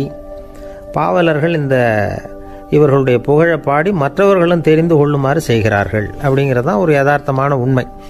ஆக எல்லா வகையிலும் மக்கள் தங்களுடைய வாழ்க்கையில் முன்னேறுவதற்கான வழிகாட்டுகிற ஒரு மெய்ப்பாடு தான் வியப்புங்கிறது. இந்த காலத்தில் நம்ம எப்படியெல்லாம் ஆச்சரியப்பட வைக்கிறாங்க. ஒரு ஆளை பிடிச்சி ஜெயிலில் கொண்டு வந்தாங்க. ஜெயில் அதிகாரி அவனை ரொம்ப ஆச்சரியமாக பார்த்தாராம். இவன் கேட்டான், ஏன் சார் அப்படி பார்க்குறீங்க, நான் இப்போ இங்கே வர்றது உங்களுக்கு ஆச்சரியமாக இருக்குதா அப்படின்னு கேட்டிருக்கான். இதுக்கு ஜெயில் அதிகாரி சொல்லியிருக்கார், நீ இப்போ இங்கே வந்ததில் எனக்கு ஒன்றும் ஆச்சரியம் இல்லைப்பா, ஏற்கனவே நீ இங்கேருந்து விடுதலையாகி போய் 6 மாதம் ஆச்சு, இவ்வளவு லேட்டாக வர்றியே அதுதான் எனக்கு ஆச்சரியமாக இருக்குது அப்படின்னாராம். ஒருத்தர் ஒரு தவறு செஞ்சு விடுறாருன்னு வச்சுக்கோங்க, உடனே நீ செஞ்சது தவறு அப்படின்னு சொல்கிறது ஒரு வகை. அதுக்கு பதிலாக எது சரின்னு அவர் புரிந்து கொள்ள உதவி செய்கிறது இன்னொரு வகை.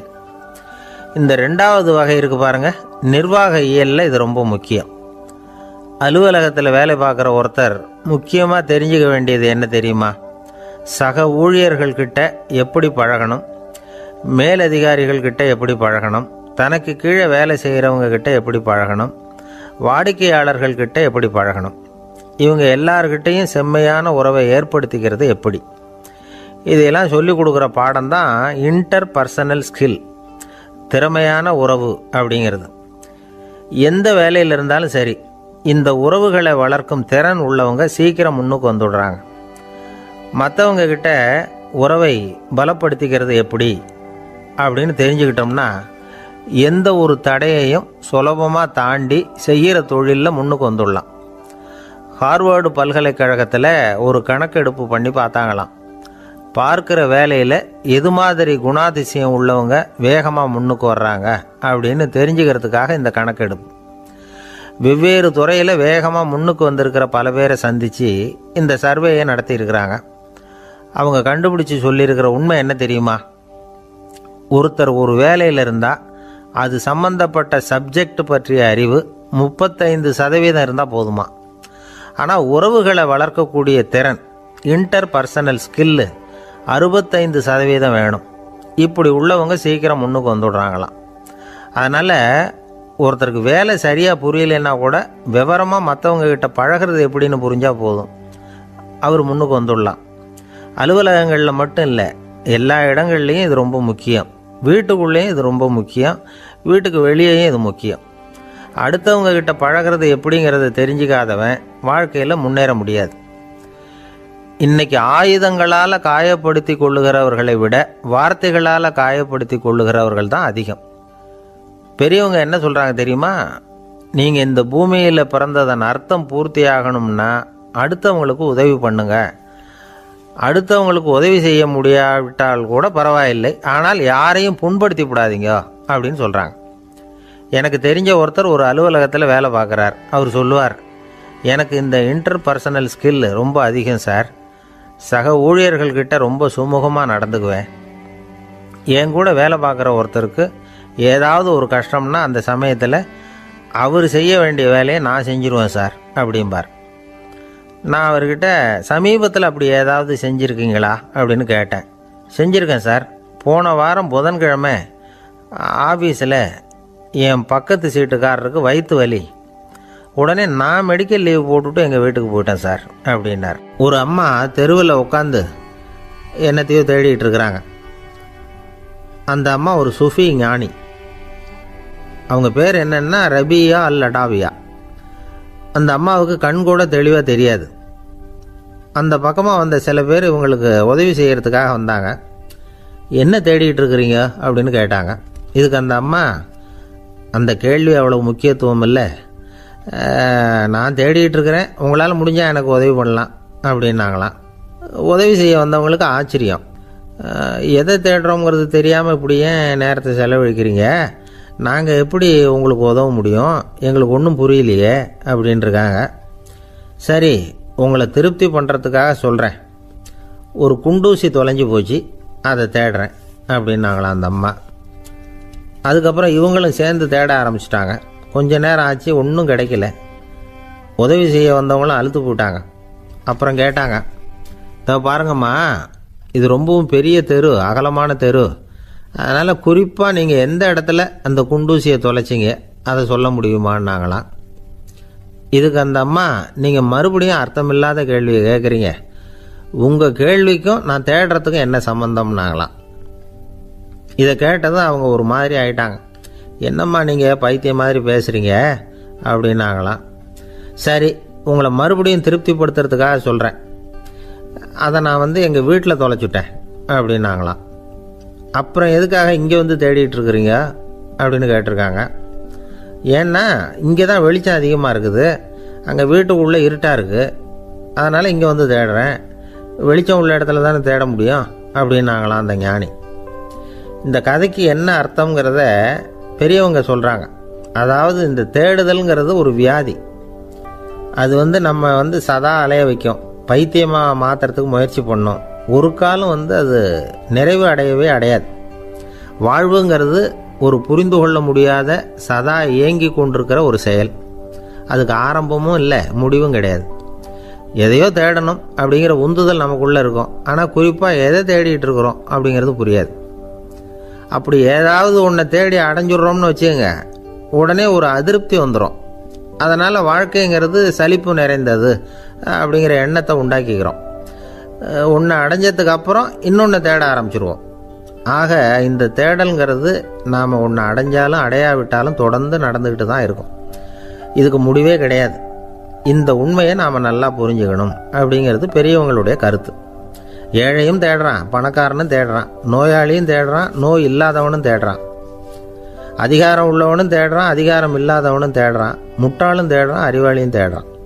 ஆனால் யாரும் இதை தான் தேடி சாதிக்க போகிறோம், இதுதான் முடிவு அப்படின்னு திட்டவட்டமாக சொன்னதில்லை. ஒன்று அடைஞ்சதும் இன்னொன்று தேட ஆரம்பிச்சிடுறாங்க, அவ்வளோதான். அதாவது உங்களின் தேடுபவர் உங்கள் உள்ளேதான் இருக்கிறார், அவரை தேடி கண்டுபிடியுங்கள். இதுதான் ஞானிகள் நமக்கு சொல்லுகிற ஒரு ஆலோசனை. நம்மால் ஒருத்தன் ஜெயிலில் இருந்தான். இன்னொரு கைதி அவனை பார்த்து கேட்டான், ஏன்பா உன்னை பார்க்குறதுக்கு வெளியிலேருந்து யாருமே இங்கே வர்றது இல்லையே, உனக்கு சொந்தக்காரங்களே கிடையாதா அப்படின்னு கேட்டானா. ஏன் இல்லை, எனக்கு சொந்தக்காரங்க நிறைய பேர் உண்டு, அவங்க என்னை பார்க்க வராததுக்கு காரணம் வேற அப்படின்ட்டுருக்கான் இவன். என்ன காரணம்னு கேட்டான் அவன். அதுக்கு இவன் சொன்னானா, அதுக்கு என்ன காரணம்னா அவங்க எல்லாரும் இங்கே உள்ளேயே இருக்கிறாங்க அப்படின்னானா. ஒரு சீன தேசத்து அரசர் இருந்தார். அவருக்கு வயசாயிட்டுது. அவருக்கு அடுத்தபடியாக அவருடைய புள்ள பட்டத்துக்கு வரணும், ஆட்சி பொறுப்பை ஏற்றுக்கணும். ஒரு நல்ல தலைவனுக்கு இருக்க வேண்டிய பண்புகள்லாம் தன்னுடைய மகனுக்கு இருக்கணும்னு விரும்பினார் அந்த அரசர். அதனால் இளவரசனை பக்கத்தில் இருந்த ஒரு குரு கிட்ட அனுப்புனார். இளவரசன் அவர்கிட்ட போய் சேர்ந்தான். அந்த குரு என்ன பண்ணார் தெரியுமா, இவனை பார்த்து சொன்னார், இதை பாருப்பா, நீ என்ன பண்ணுற, இப்போவே பக்கத்தில் இருக்கிற காட்டுக்கு போ, நடு காட்டில் போய் ஒரு இடத்துல உட்காந்துக்கோ, அங்கே என்னென்ன சத்தம்லாம் உன் காதில் விழுதுன்னு கவனித்து கேளு, உன் காதில் விழுந்த ஓசைகள் என்னென்னங்கிறத என்கிட்ட சொல்லு, அதுதான் எனக்கு தெரியணும், உனக்கு வேலையும் அதுதான் அப்படின்னு சொல்லி அனுப்பி வச்சுட்டார். இளவரசன் காட்டுக்கு போனான். குரு சொன்னபடியே ஒரு இடத்துல உட்காந்து கவனித்து கேட்டான். அதுக்கப்புறம் குருக்கிட்ட திரும்பி வந்தான். என்னென்ன சத்தம்லாம் கேட்ட அப்படின்னு கேட்டார் குரு. குருவே, காட்டில் நான் பறவைகள் சத்தம்லாம் கேட்டேன், மிருகங்களின் ஓசையையும் கேட்டேன், இதை தவிர இடி மின்னல் மழை இதுகளோட சத்தத்தையும் கேட்டேன் அப்படின்னா. குரு யோசனை பண்ணார், நீ இன்னமும் சரியாக கேட்கல, அதனால் மறுபடியும் காட்டுக்கு போ, கொஞ்ச நாள் தங்கியிருந்து கேட்டுட்டு வா அப்படின்னார். இளவரசனுக்கு ஒன்றும் புரியல. இருந்தாலும் குருவின் கட்டளையாச்சே, மறுக்க முடியுமா? உடனே அவன் மறுபடியும் காட்டுக்கு போனான். ஒரு இடத்துல உட்காந்தான். கொஞ்ச நேரம் உன்னிப்பாக கவனித்து கேட்டான். சில நாள் கழித்து குருக்கிட்ட திரும்பி வந்தான். குருவே, இந்த தடவை சில துல்லியமான சத்தங்களை எல்லாம் கேட்டான். தேனி பறக்கிற சத்தம், நீரோடையின் மெல்லிய ஓசை, இதெல்லாம் கேட்டேன்னா. குரு சிரிச்சார். நீ மறுபடியும் காட்டுக்கு போ, இன்னும் சில நாள் அங்கே இரு, முழுமையாக கவனமாக கேட்டுக்கிட்டு வா அப்படின்னு சொல்லி அனுப்பி வச்சுட்டார். இளவரசனுக்கு குழப்பம் அதிகமாயிட்டுது. ஒன்றுமே புரியல. மறுபடியும் காட்டுக்கு போனான். மௌனமாக ஒரு இடத்துல உட்காந்துட்டான். அப்படியே தியானத்தில் ஆழ்ந்துட்டான்.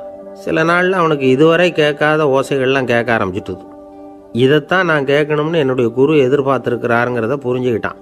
உடனே குரு கிட்ட ஓடனான். குருவே, இந்த தடவை காதுகளுக்கு கேட்க முடியாத சில ஓசைகளை கூட என்னால் உணர முடிஞ்சுது. பூ மலருகிற ஓசை, சூரியனால் பூமி சூடாகிறப்போ எழுகிற ஓசை, காலை பனித்துளி இந்த புல்லுலாம் குடிக்கிற ஓசை, இது எல்லாம் என்னால் நல்லா கேட்க முடிஞ்சுது அப்படின்னா.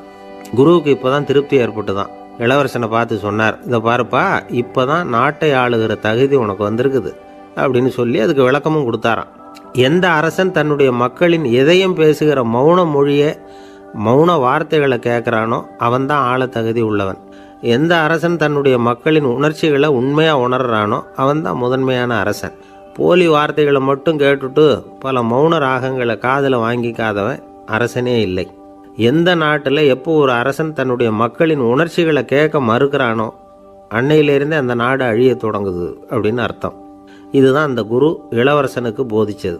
வாயால் பேசுகிறத மட்டும் கேட்டு ஏமாறக்கூடாது, உணர்ச்சிகளையும் கேட்கறதுல தான் மனப்பக்குவம் உண்டாகும்.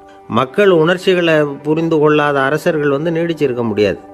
அது மாதிரி நாடுகளில் அடிக்கடி குழப்பம் தான் உண்டாகும். அப்படி இருந்தால் அடிக்கடி ஆட்சி மாறிக்கிட்டு இருக்கும். அப்படிப்பட்ட ஒரு தேசம், அங்கே ஒரு சிறைச்சாலையில் 3 கைதிகள் பேசிக்கிட்டு இருந்தாங்க. ஒருத்தன் சொன்னான், நான் இந்த நாட்டு ராஜாவை எதிர்த்து பேசிக்கிட்டு இருந்தேன், அதனால் என்னை பிடிச்சி கொண்டாந்து இங்கே போட்டுட்டாங்க அப்படின்னு நான் ஒருத்தன். இன்னொருத்தன் சொன்னான், நான் இந்த நாட்டு ராஜாவை ஆதரித்து பேசிக்கிட்டு இருந்தேன், அதனால் என்னை பிடிச்சி கொண்டாந்து இங்கே தள்ளிவிட்டாங்க அப்படின்னா. அது சரி, நீ என்ன தப்பு பண்ண அப்படின்னு சொல்லி 3வது ஆளை பார்த்து இவங்க கேட்டாங்க. அதுக்கு அந்த ஆள் சொல்கிறான், நான் தான் இந்த நாட்டு ராஜா அப்படின்னானா. ஒரு ஆசாமி வேகமாக ஓடிக்கிட்டு இருந்தான். ஏன் இப்படி ஓடுறேன்னு கேட்டார் இன்னொருத்தர். அங்கே ஒரு ஆள் அடிபட்டு கிடக்கிறான், அதை பார்த்தேன், உடனே ஓடுறேன்னா. எங்கேன்னு கேட்டார். ஆஸ்பத்திரிக்குன்னா. ஒரு ஆள் அடிபட்டு கிடக்கிறத பார்த்தா உடனடியாக நாம் செய்ய வேண்டியது முதல் உதவி, அதுக்கப்புறம் தான் ஆஸ்பத்திரி. இன்றைக்கி விபத்துங்கிறது சர்வசாதாரணமாக நடந்துக்கிட்டு இருக்குது.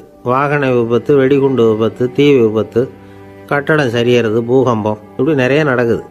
ஒரு விபத்தை பார்த்துட்டா நம்மளில் பல பேர் நமக்கு என்னத்துக்கு வம்புன்னு ஒதுங்கி போயிடுறதும் உண்டு. சில பேர் துணிஞ்சு கிட்ட போய் உதவி செய்கிறதும் உண்டு.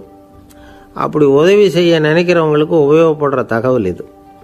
விபத்தில் காயமடைஞ்சவங்களை 3 பிரிவாக பிரிக்கலாமா. முதல் வகை கொஞ்சம் சீரியஸானது, உயிருக்கு உடனே ஆபத்து தரக்கூடியது. மூளை காயம், முகம், கழுத்து காயங்கள், இருதயம், நுரையீரல் காயங்கள், வயத்தில் உள்ளுறுப்பு காயங்கள், அதிகப்படியான இரத்தப்போக்கு, இதனால எல்லாம் பாதிக்கப்பட்டிருந்தால் அது முதல் வகை அப்படின்னு நாமளே மனசுக்குள்ளே முடிவு பண்ணிக்கணும். இவங்களுக்கெல்லாம் உடனடியாக முதல் உதவி கொடுக்கணும். தாமதப்படுத்தாமல் ஆஸ்பத்திரிக்கு கொண்டுகிட்டு போயிடணும். இப்படி கொஞ்சம் எச்சரிக்கையாக நடந்துக்கிட்டால் அவங்களில் பல பேரை காப்பாற்றி போடலாம். 2வது வகை எப்படின்னா, முதல் உதவி விரைவாக கிடைச்சா உயிர் பிழைக்கக்கூடிய மார்பு காயங்கள், கைகால் எலும்பு முறிவு, இடுப்பு முதுகெலும்பு காயம், சீரான இரத்த சேதம், இப்படிப்பட்டவங்களை 2வது வகையாக பிரிக்கணும். ஆபத்து இல்லாத சிராய்ப்புகள், சிறு காயங்கள், இரத்த உறைவுகள், இதனால் பாதிக்கப்படுறவங்க 3வது வகை. ஒருத்தர் தலையில் அடிபட்டு நினைவு விழுந்துட்டார்னு வச்சுங்க, அவருக்கு வாந்தி வர்றதுனால புறையேறி மூச்சு அடைப்பு உண்டாகும். இப்படி ஆகாமல் இருக்கிறதுக்காக தலையை ஒரு பக்கமாக சாய்ச்சி வைக்கலாம். நாடி துடிப்பையும் இதய துடிப்பையும் தொட்டு பார்க்கணும். அது குறைஞ்சிருந்தாலும் சரி, நின்று இருந்தாலும் சரி, அவர் மார்பை நிமிஷத்துக்கு 80 தடவை உள்ளங்கையால் அழுத்தி இதய துடிப்பை மீட்கிறதுக்கு உதவி பண்ணணும். கழுத்தில் காயம்பட்டாலும் ஆபத்து அதிகம். கழுத்துக்கு அடியில் ஒரு துண்டை மடித்து வைக்கலாம். 2 பக்கமும் சின்ன தலையணை அல்லது துணி மடிப்புகளை வச்சு கழுத்தை அதிகமாக அசையாமல் பார்த்துக்கலாம். முதுகெலும்பு முறிஞ்சிருக்குமோ அப்படிங்கிற சந்தேகம் இருந்ததுன்னா அவரை அதிகமாக அசைய விடக்கூடாது. அதிகமாக அசைஞ்சால் தண்டு இடத்துல பாதிப்பு ஏற்பட்டு கைகால் விளங்காமல் போயிடும். அவரை ஒரு கனமான போர்வை இல்லைன்னா பாயில் படுக்க வச்சு 4 பேர் மெதுவாக தூக்கி மருத்துவ உதவிக்கு அனுப்பி வைக்கலாம். கையெலும்பு முறிஞ்சிருந்தா முறிஞ்ச பாகத்தை உடம்போடு சேர்த்து அசையாமல் கட்டி போடலாம்.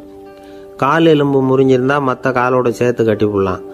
முறிஞ்ச பாகம் தொங்காமல் பார்த்துக்கணும், அப்போ தான் வீக்கம் உண்டாகாமல் இருக்கும்.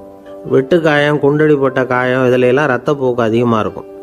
ரத்தம் வெளியேற ஆபத்து அதிகம். சுத்தமான துணியை பல மடிப்புகளை மடித்து காயத்தின் மேலே வச்சு அழுத்தமாக ஒரு 10 நிமிஷம் பிடிச்சிக்கணும். ரத்தம் நின்ன உடனே காயத்துக்கு கட்டு போடலாம். சில சமயம் காயம்பட்ட பாகத்தை உயரமாக தூக்கி பிடிச்சிக்கிட்டா தான் ரத்த கசிவு நிற்கும். இந்த விவரங்களை எல்லாம் கொஞ்சம் மனசில் வாங்கி வச்சுக்கிட்டோம்னா சமயத்தில் உதவும். ஏன்னா இந்த காலத்தில் விபத்து எந்த ரூபத்தில் எப்போ வரும்னு யூகிக்கவே முடியல. நண்பர் ஒருத்தர் சொன்னார், நேற்றுக்கு பாருங்க சார், என் கண்ணு முன்னாடியே ஒரு சின்ன விபத்து நடந்ததுன்னார். என்னன்னு விசாரித்தோம். ஒரு பஸ்ஸில் வந்துக்கிட்டு இருந்தேன். அந்த பஸ்ஸில் பின்பக்கம் படி ஓரமாக நின்றுக்கிட்டு இருந்த ஒருத்தர் ரோட்டில் விழுந்துட்டார். டிரைவர் அதை கவனிக்கலை, நிறுத்தாமல் அவர் பாட்டுக்கு போகிறாருனார். கண்டக்டர் உடனே விசில் கொடுத்து பஸ்ஸை நிறுத்த வேண்டியது தானே அப்படின்னோம். அதுதான் சார் முடியாமல் போச்சுன்னார் அவர். ஏன்னு கேட்டாங்க. தவறி கீழே விழுந்ததே அந்த கண்டக்டர் தான் சார் அப்படிங்கிறார். ஒரு நண்பர், அவர்கிட்ட பேசிக்கிட்டு இருந்தேன். மனித உறவுகள் பற்றி அவர் சொல்லிகிட்டு இருந்தார். அமெரிக்காவில் தந்தை மகன் உறவு எப்படி இருக்குது அப்படிங்கிறத விளக்கிறதுக்கு அவர் ஒரு கதையை சொன்னார். ஒரு அப்பா பகல் பூராவும் அலுவலகத்தில் வேலை, ஓடி ஆடி உழைச்சிக்கிட்டு களைச்சி போய் ராத்திரி 10 மணிக்கு மேலே வீடு திரும்பினான். வீட்டு வாசலில் அவரோட மகன் காத்துக்கிட்டு இருக்கிறான். இன்னமும் தூங்கலை. அப்பாவை வாசல்லையே தடுத்து நிறுத்தி, அப்பா உனக்கு சம்பளம் எவ்வளவு அப்படின்னு கேட்குறான். ஏற்கனவே ஆஃபீஸு பிரச்சனைகளால் அழுத்து போய் திரும்புகிற அப்பாவுக்கு கோவம் வந்துடுது. என்னடா இப்படிலாம் கேளுன்னு உங்கள் அம்மா உனக்கு சொல்லி கொடுத்தாளா அப்படின்னு சொல்லிவிட்டு உள்ளே போய் சட்டையை கட்டி மாட்டிவிட்டு குளிச்சுவிட்டு மறுபடியும் வெளியில் உடையை மாற்றுகிற சமயம் அப்போ மறுபடியும் மகன் உள்ளே நிற்கிறான் அவர் முன்னாடியே. அப்பா உனக்கு எவ்வளவு சம்பளங்கிறான் மறுபடியும். அப்பாவுக்கு எரிச்சல் அதிகமாகிட்டுது. மணிக்கு $20 போதுமா அப்படின்னார். அப்படின்னா எனக்கு ஒரு $10 தர முடியுமா நான் மகன்? இதுக்கு தான் என் சம்பளம் எவ்வளவுன்னு கேட்டியா? 2ஆம் வகுப்பு படிக்கிற உனக்கு எதுக்குடா $10 அப்படின்னு கத்திவிட்டு தொலைக்காட்சி பெட்டியின் முன்னாடி போய் உட்காந்துக்கிட்டு ஏதோ நிகழ்ச்சியை பார்க்க ஆரம்பிச்சிட்டார். கொஞ்ச நேரம் கழித்து மறுபடியும் மகன் நிற்கிறான். அப்பா ப்ளீஸ் எனக்கு ஒரு $10 கொடுக்க முடியுமா? மகனுடைய கண்களில் கண்ணீர். என்னடா அவன் கண்ணீரை காட்டி காரியம் சாதிக்கலாம்னு பார்க்குறியா?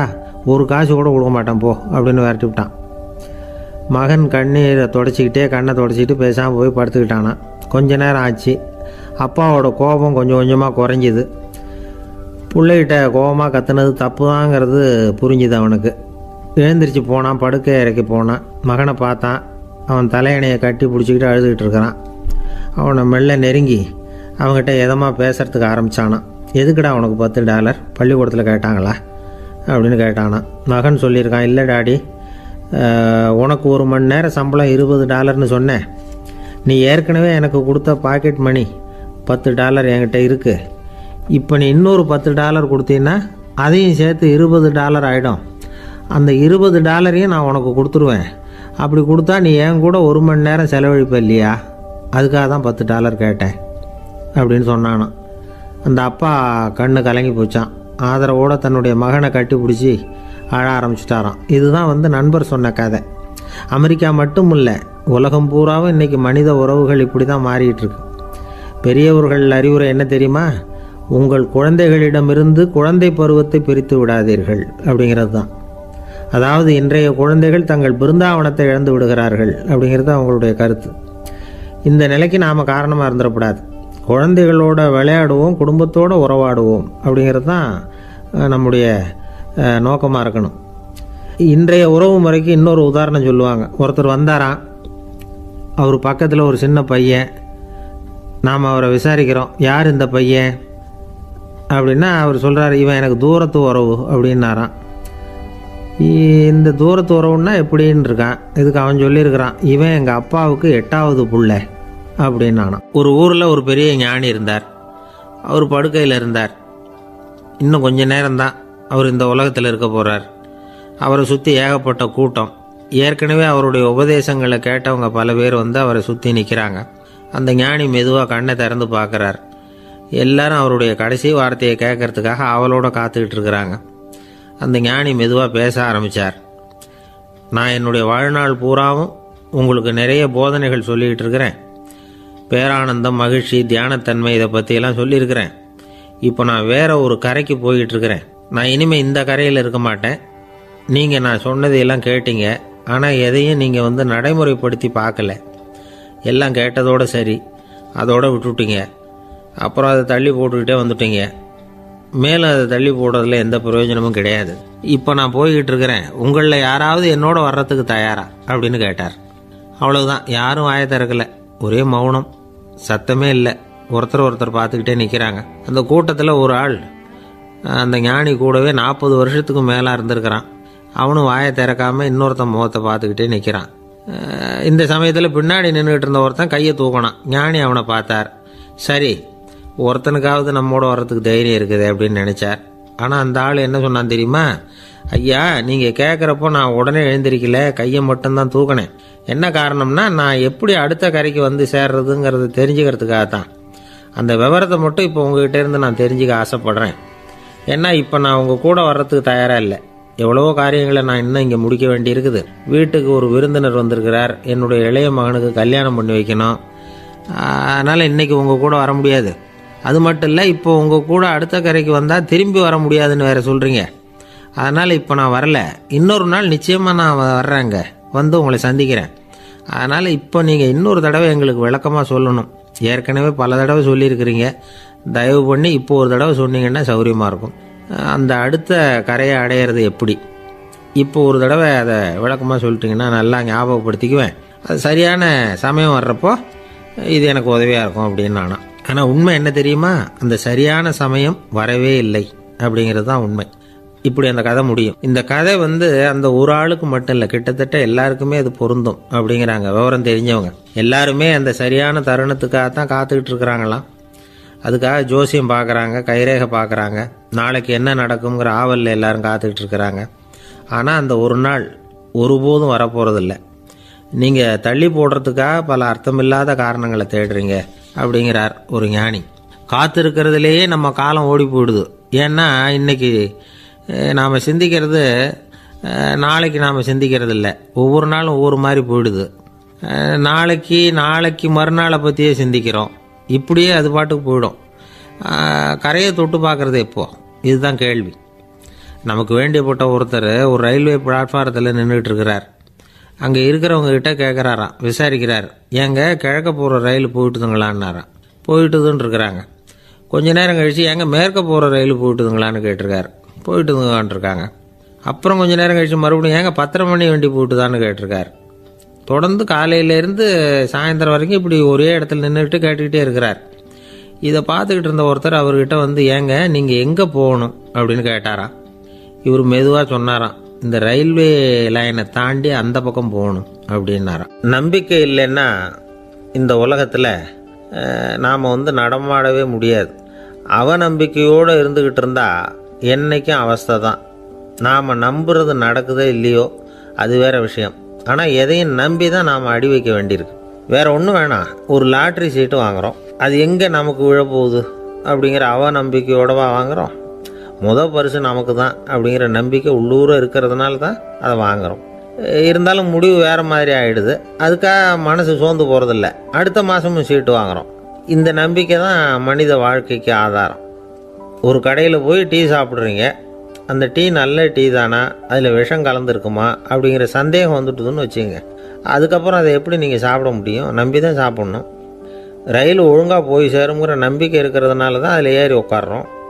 லெட்டர் ஒழுங்காக போய் சேருங்கிற நம்பிக்கை இருக்கிறதுனால தான் பெட்டியில் போடுறோம். சரி, நம்ம கதையெல்லாம் நம்மளோட இருக்கட்டும். மனித நம்பிக்கை எந்த அளவுக்கு உறுதியாகவும் அறிவுபூர்வமாகவும் இருக்கணுங்கிறதுக்கு அலெக்சாண்டர் வாழ்க்கையில் நடந்த ஒரு சம்பவத்தை உதாரணமாக சொல்லலாம். இந்த உலகத்தையே ஜெயிக்கணும்னு புறப்பட்டார் அலெக்சாண்டர். ஒரு கட்டத்தில் அவர் சிட்னஸ் நதி கரைக்கு சேர்ந்தார். அந்த சமயத்தில் அவருக்கு கடுமையான நோய் வந்துட்டுது. அவர் கூடவே வந்திருந்த கிரேக்க வைத்தியர்கள் என்னென்னமோ முயற்சியெல்லாம் பண்ணி பார்த்தாங்க. இருந்தாலும் அலெக்சாண்டருக்கு வந்திருக்கிறது என்ன நோய்ங்கிறத அவங்களால கண்டுபிடிக்க முடியல. ஏன்னா அந்த பகுதியில் உள்ளவங்களுக்கு மட்டுமே அதிகமாக வரக்கூடிய ஒரு வினோதமான நோயாக இருந்தது அது. ஆனால் அவர் இருக்கிற இடம் எதிரியோட இடம், பாரசீக மன்னனோட ஆளுகைக்கு உட்பட்ட இடம். என்ன பண்ணுறது அப்படின்னு எல்லாரும் யோசனை பண்ணாங்க. பாரசீக மன்னனோட அரண்மனையில் இருக்கிற வைத்தியர் வந்தால் இந்த நோயை குணப்படுத்தி விடுவார் அப்படின்னு சொன்னாங்க. இருந்தாலும் எதிரியோட நாட்டில் இருக்கிற வைத்தியரை கூப்பிட்டு எப்படி நம்பி வைத்தியம் பார்க்க சொல்கிறது அப்படின்னு சொல்லி எல்லோரும் தயங்கினாங்க. ஆனால் அலெக்சாண்டர் தயங்கலை. பரவாயில்ல, அழைச்சிட்டு வாங்கன்னு விட்டார். உடனே அவரை போய் அழைச்சிட்டு வந்துட்டாங்க. அவர் வந்தார். அலெக்சாண்டர் உடம்பை பரிசோதனை பண்ணி பார்த்தார். சரி, இதை குணப்படுத்தி விடலாம், பயப்பட வேண்டியதில்லை. ஆனால் இதுக்கு ஒரு மூலிகை ரசம் தயார் பண்ணி கொடுக்கணும். நான் போய் அதை தயார் பண்ணிவிட்டு 2 நாளில் திரும்பி வந்துடுறேன் அப்படின்னு சொல்லிவிட்டு போனார் அந்த வைத்தியர். அதே மாதிரி 2 நாளில் திரும்பி வந்தார் மூலிகை ரசத்தோட. இதுக்கு இடையில் அலெக்சாண்டரோட தளபதிகளில் ஒருத்தர் ரகசியமாக ஒரு எச்சரிக்கை கடிதம் கொடுத்து அனுப்பியிருக்கிறான். அதை வாங்கி என்ன விஷயம்னு பார்த்தார். இப்போ உங்ககிட்ட வந்திருக்கிற எதிரி நாட்டு வைத்தியரை நம்பாதீங்க, அவன் கொண்டுகிட்டு வந்திருக்கிற மூலிகை ரசத்தில் விஷம் கலந்துருக்குது அப்படின்னு அதில் எழுதியிருக்கு. அதை பார்த்தார் அலெக்சாண்டர். இருந்தாலும் கொஞ்சம் கூட அலட்டிக்கல. வைத்தியர் கொடுத்த மருந்தை வாங்கி கடகடன்னு குடிச்சுட்டு அதுக்கப்புறம் அந்த கடிதத்தில் இருந்த விஷயத்தை அந்த வைத்தியர்கிட்ட சொன்னார். வைத்தியர் தகைச்சு போயிட்டார். தன் மேலே அலெக்சாண்டர் வச்சிருக்கிற நம்பிக்கையை பார்த்து அவருக்கு ரொம்ப வியப்பு. வைத்தியர் உண்மையிலேயே நல்ல மருந்து தான் கொண்டுகிட்டு கொடுத்துருக்கிறார், அதில் விஷம்லாம் எதுவும் கலக்கலை. அதுக்கப்புறம் அலெக்சாண்டர் அந்த வைத்தியரை பார்த்து சொன்னாராம், நம்பிக்கைங்கிற அச்சாணியை ஆதாரமாக வச்சுக்கிட்டு தான் இந்த உலகம் சுற்றிக்கிட்டு இருக்குது. எனக்கு எதிரியாக இருந்தாலும் பாரசீக மன்னர் ரொம்ப பெரியவர். அப்பேற்பட்ட மன்னருடைய அரண்மனை வைத்தியர் தொழில் நேர்மை இல்லாதவராக இருக்க மாட்டார். அப்படி இருந்தால் அவரை அரண்மனை வைத்தியராக வச்சிருக்கவே மாட்டாங்க அப்படின்னு நம்பினேன். என்னுடைய நம்பிக்கை வீண் போகலை அப்படின்னாராம். இதுதான் மானுட நம்பிக்கைங்கிறது. இந்த காலத்துலேயும் இது மாதிரி இந்த மானுட நம்பிக்கையை ரொம்பவும் சாமர்த்தியமாக கையாளுகிற கெட்டிக்காரங்க சில பேர் இருக்கிறாங்க. இந்த காலத்து குரு, அவருக்கு ஒரு சிஷ்யன். குரு முன்னாடி அந்த சிஷ்யன் ரொம்ப பணிவாக நின்று, குருவே உங்கள் கையால் விஷத்தை கொடுத்தாலும் அதை வாங்கி மடமடன்னு குடிச்சிருவேன் அப்படின்னா. உன்னுடைய குரு பக்தியை மெச்சினேன் அப்படின்னார் குரு. அதுக்கு அந்த சிஷ்யன், அப்படி இல்லை குருவே, உங்ககிட்ட சிஷ்யனாக இருக்கிறத விட உங்கள் கையால் விஷத்தை வாங்கி குடிச்சு விடுறது ரொம்ப நல்லது, அதனால தான் அப்படி சொன்னேன் அப்படின்னா. ஒரு தீப்பெட்டியை பார்த்து கேட்டுதான், நாம் 2 பேரும் தானே உரசிக்கிறோம், ஆனால் நான் மட்டும் தீப்பிடிச்சி எரிஞ்சு போகிறேன், நீ அப்படியே இருக்கிறியே அப்படின்னு தான். அதுக்கு தீப்பெட்டி சொல்லியிருக்குது, உனக்கு தலையில் கணம் இருக்குது அதனால் அழிஞ்சு போகிற அப்படின்னு தான். எப்படி இருக்கு பாருங்கள் இந்த பதில். தலையில் கணம் உள்ளவங்க யாருமே சரியாக இருக்க முடியாது. எவ்வளவு பெரியவங்களாக இருந்தாலும் சரி, ரொம்ப கஷ்டம்தான் அது. கர்வம்ங்கிறது கூடவே கூடாது. அசோக மன்னர் வந்துக்கிட்டு இருக்கார். அவருடைய ஆலோசகர்கள் எல்லாம் பக்கத்தில் வந்துக்கிட்டு இருக்கிறாங்க. அந்த சமயத்தில் எதிரில் ஒரு புத்த பிக்ஷு வர்றார். அசோகர் பார்க்குறார். ஓடி போய் அவர் காலில் விழுந்து வணங்குறார். அசோக மன்னரின் தலை அந்த புத்த துறவியின் பாதத்தில் பட்டுக்கிட்டு இருக்கு. பக்கத்தில் நின்றுகிட்டு இருந்த அமைச்சருக்கு இது ரொம்ப சங்கடமாக போச்சு. ரொம்ப வருத்தப்பட்டார். நம்ம அசோக சக்கரவர்த்தி எப்பேற்பட்டவர், அவரோட தலை ஒரு சன்னியாசியின் பாதத்தில் படுறதா அப்படின்னு நினைச்சு ரொம்ப கவலைப்பட்டார்.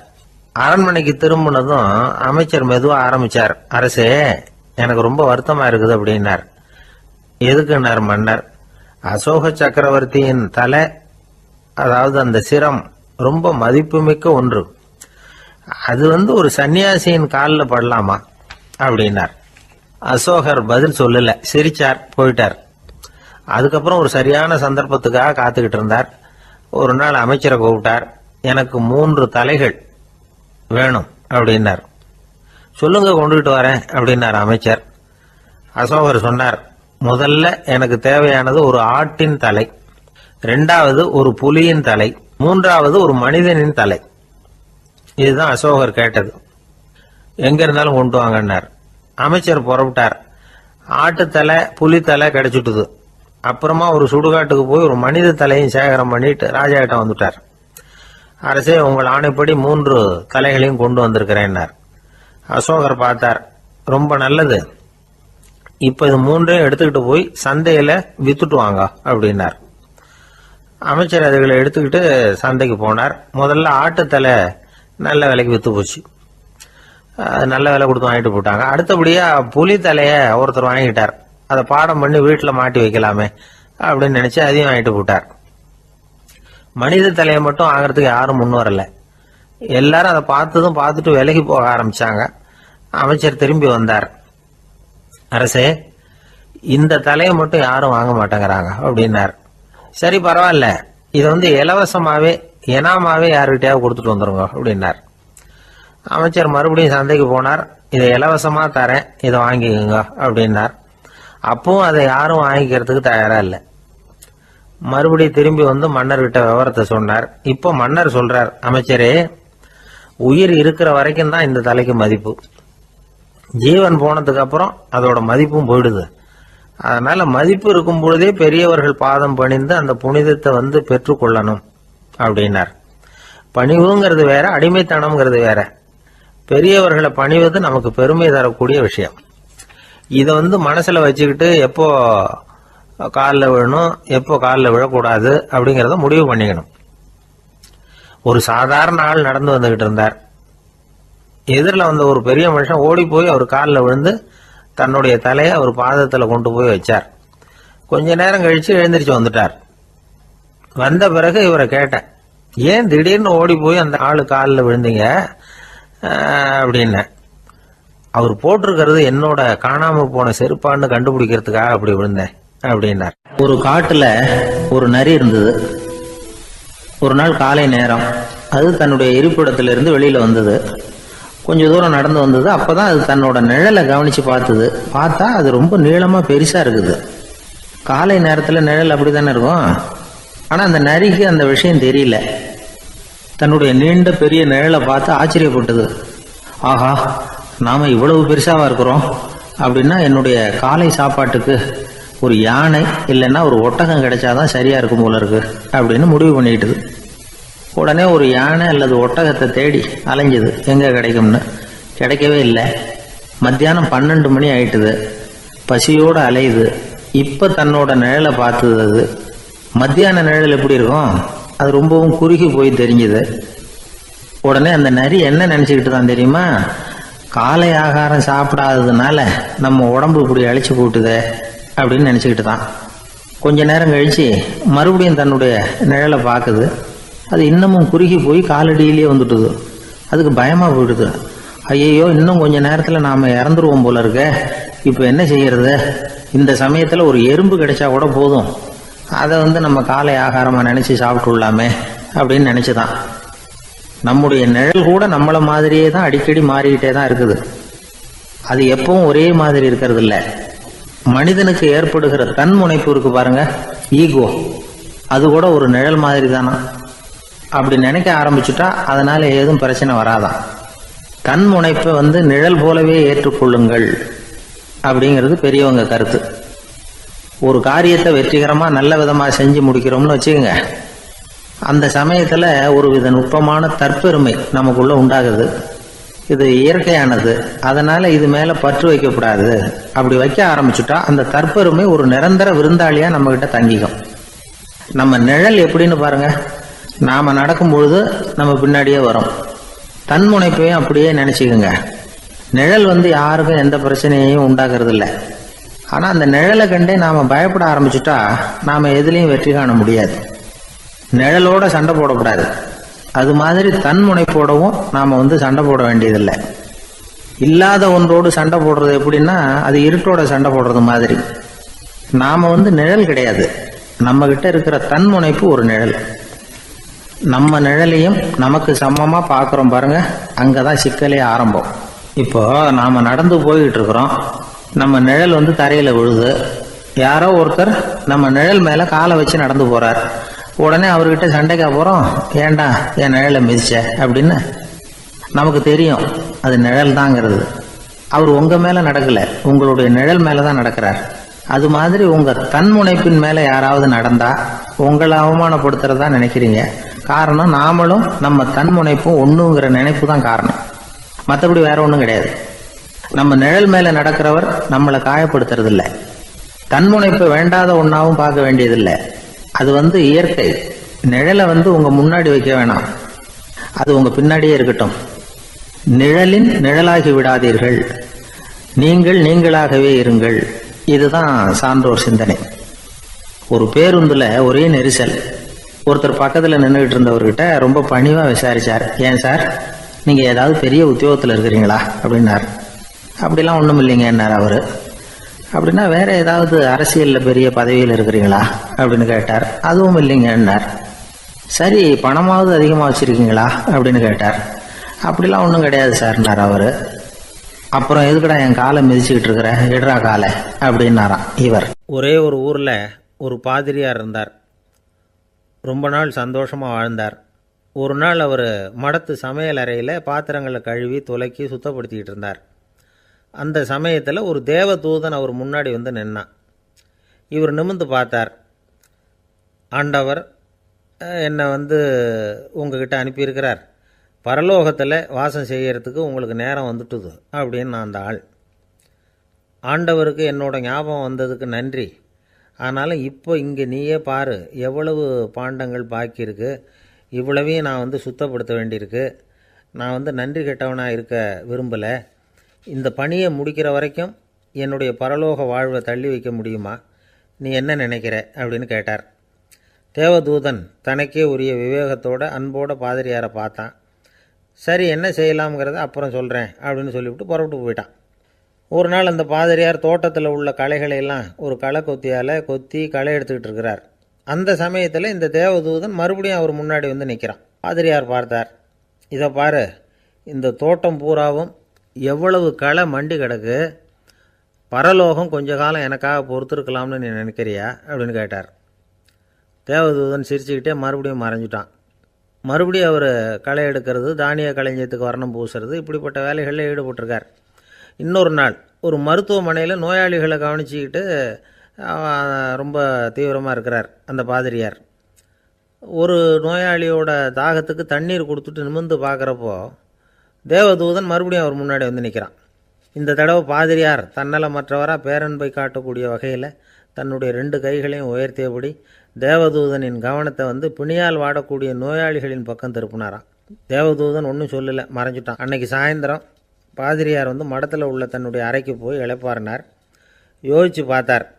தேவதூதனையும் தேவதூதனின் விருப்பத்தையும் பல நாள் தள்ளி போட்டு வந்ததையும் அவர் ரொம்ப நினச்சி பார்த்தார்.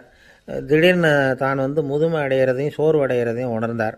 ஆண்டவரை நினச்சார். ஆண்டவரே, உம்முடைய தூதனை மறுபடியும் என்கிட்ட அனுப்புனா நான் சந்திக்கிறதுக்கு ஆவலாக இருக்கேன் அப்படின்னு சொல்கிறப்பவே தேவதூதன் பக்கத்தில் நின்னான்.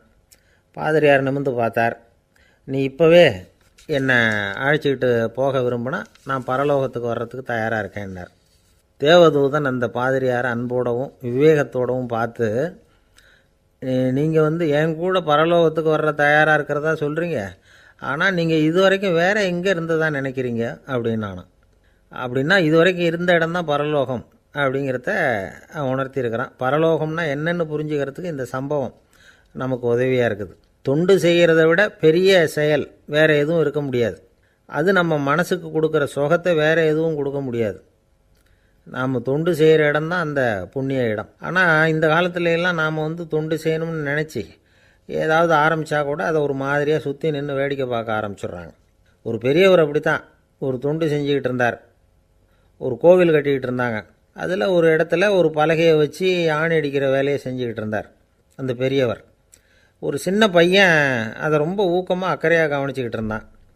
பெரியவர் இதை கவனித்தார். என்னப்பா பார்க்குற, உனக்கும் இது மாதிரி தொண்டு செய்யணும்னு ஆசையாக இருக்கா அப்படின்னு கேட்டார். அதுக்கு அந்த பையன் சொல்கிறான், அப்படி இல்லைங்க, நீங்கள் ஆணி அடிக்கிறப்போ கையில் சுத்தியால் அடிச்சுக்கிட்டா எப்படி துடிப்பீங்க, எப்படி கத்துவீங்கன்னு தெரிஞ்சுக்கிறதுக்காக அதை பார்க்கணும்னு ஆசை, அதுக்காக தான் காத்துக்கிட்டு இருக்கேன் அப்படின்னு நான். சில பேரை இப்படி சொல்கிறது உண்டு. அடுத்தவங்களை அனுசரித்து நடந்துக்க தெரியல, அவன் என்ன சார் மனுஷன் அப்படிம்பாங்க.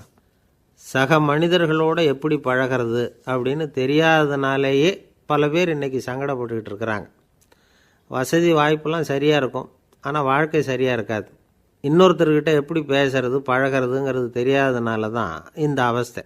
சரி, இந்த அவஸ்தை இல்லாமல் வாழறது எப்படி? இதுக்கு அனுபவசாலிகள் சில வழிமுறைகளை சொல்கிறாங்க. அதெல்லாம் என்னென்னங்கிறத இப்போ தெரிஞ்சுக்குவோம். முதல்ல நம்ம நாக்கு நம்ம கண்ட்ரோலில் இருக்கணும். வார்த்தைகளை கொட்டிவிட்டு அதுக்கப்புறம் அள்ள முடியாமல் கிடந்து கஷ்டப்படக்கூடாது. எப்படி பேசுகிறோங்கிறதும் முக்கியம், பேசுகிறப்ப எப்படி முகத்தை வச்சுருக்கிறோங்கிறதும் முக்கியம்.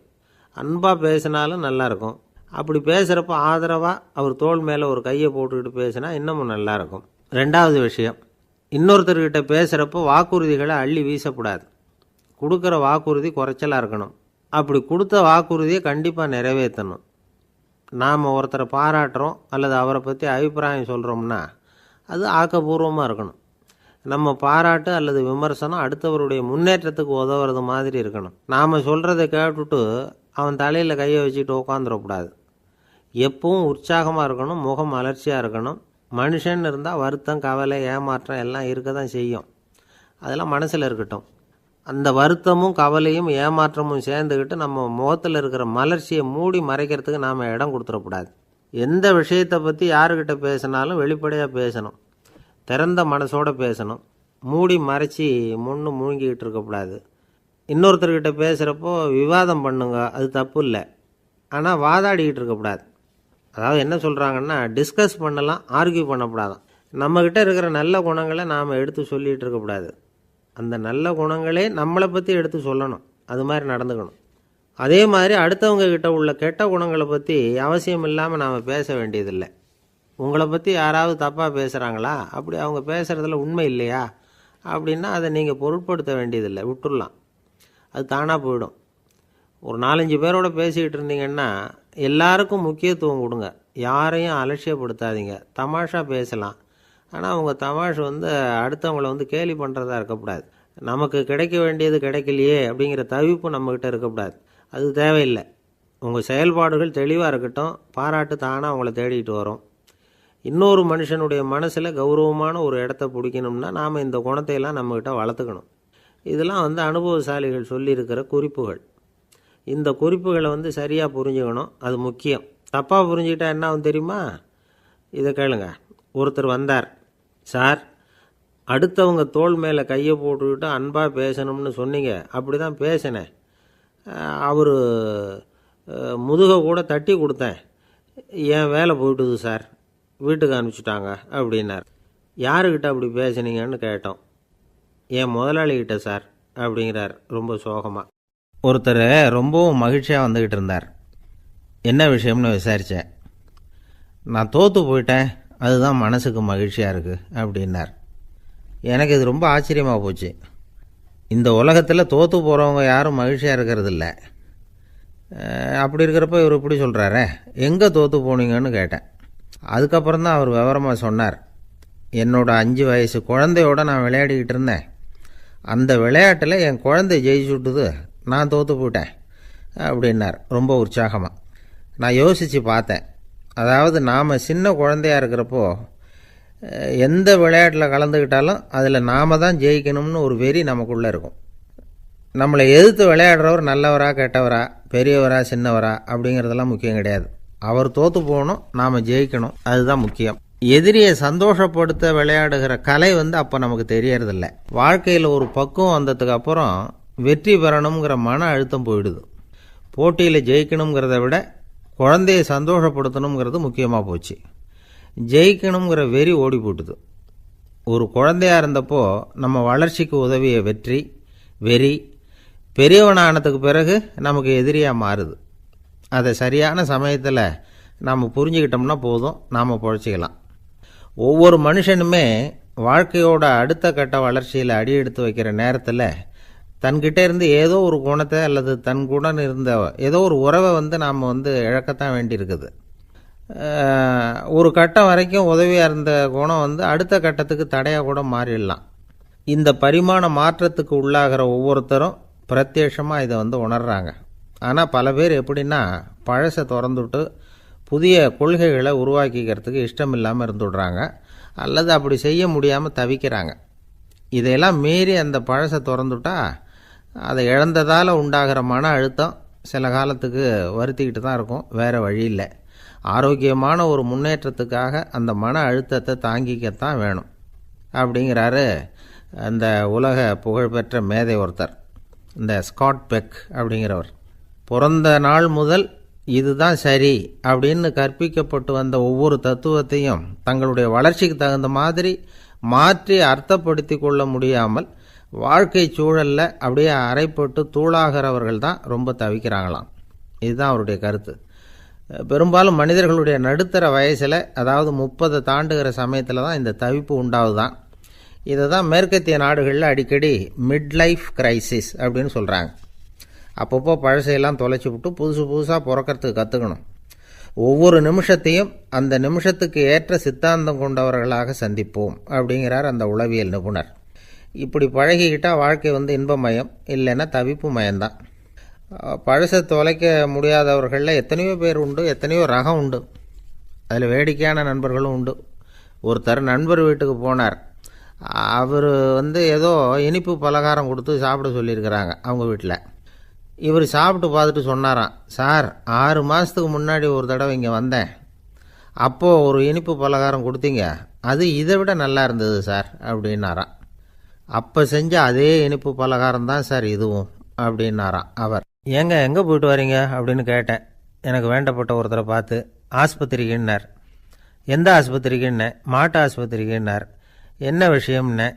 மாமனாருக்கு உடம்பு சரியில்லை, அதுதான் மாட்டு ஆஸ்பத்திரிக்கு போயிட்டு வரேன்னார்.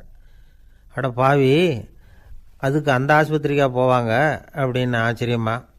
அட அது இல்லைப்பா, முதல்ல எங்கள் குடும்ப டாக்டர் தான் தேடிக்கிட்டு போனேன். அவர் அந்த நேரத்தில் அவர் வளர்க்குற நாய்க்குட்டிக்கு உடம்பு சரியில்லைன்னு சொல்லி அதை தூக்கிக்கிட்டு மாட்டு ஆஸ்பத்திரிக்கு போயிட்டாராம் சொன்னாங்க. அதனால் அங்கே போய் அவரை சந்தித்து விஷயத்தை சொல்லிவிட்டு வர்றேன்னார். அப்புறம் தான் எனக்கு கொஞ்சம் நிம்மதியாக இருந்தது. பொதுவாக நமக்கு தெரிஞ்ச வரையில் டாக்டர்கள் 2 வகை. நமக்கு வைத்தியம் பண்ணுற டாக்டர்கள் ஒரு வகை, நம்மக்கிட்ட இருக்கிற ஆடு மாடு கோழிக்கு வைத்தியம் பண்ணுற டாக்டர்கள் ஒரு வகை. இப்போ தான் எனக்கு தெரியும் இன்னொரு வகையான டாக்டர்களும் உண்டுங்கிறது. அது யாருன்னா பூச்சிகளுக்கு வைத்தியம் பண்ணுற டாக்டர்கள், அதாவது பூச்சி டாக்டர்கள். வெளிநாடுகளில் அப்படிலாம் கூட சில பேர் இருக்கிறாங்க. பிரிட்டனில் யார்க்ஷயர் வட்டாரத்தில் ராதர்ஹாம் அப்படின்னு ஒரு ஊர். அங்கே ஒரு விலங்கியல் மருத்துவர், பேர் டாக்டர் லான்ஸ் ஜெப்சன். அவர் ஆஸ்பத்திரி வாசலில் பார்த்தீங்கன்னா தினமும் நிறைய பேர் நின்றுக்கிட்டு இருப்பாங்க. கையில் கண்ணாடி குடுவை, தகர டப்பா இப்படி ஏதாவது இருக்கும். அதுக்குள்ளே ஏதாவது பூச்சிகள் இருக்கும்.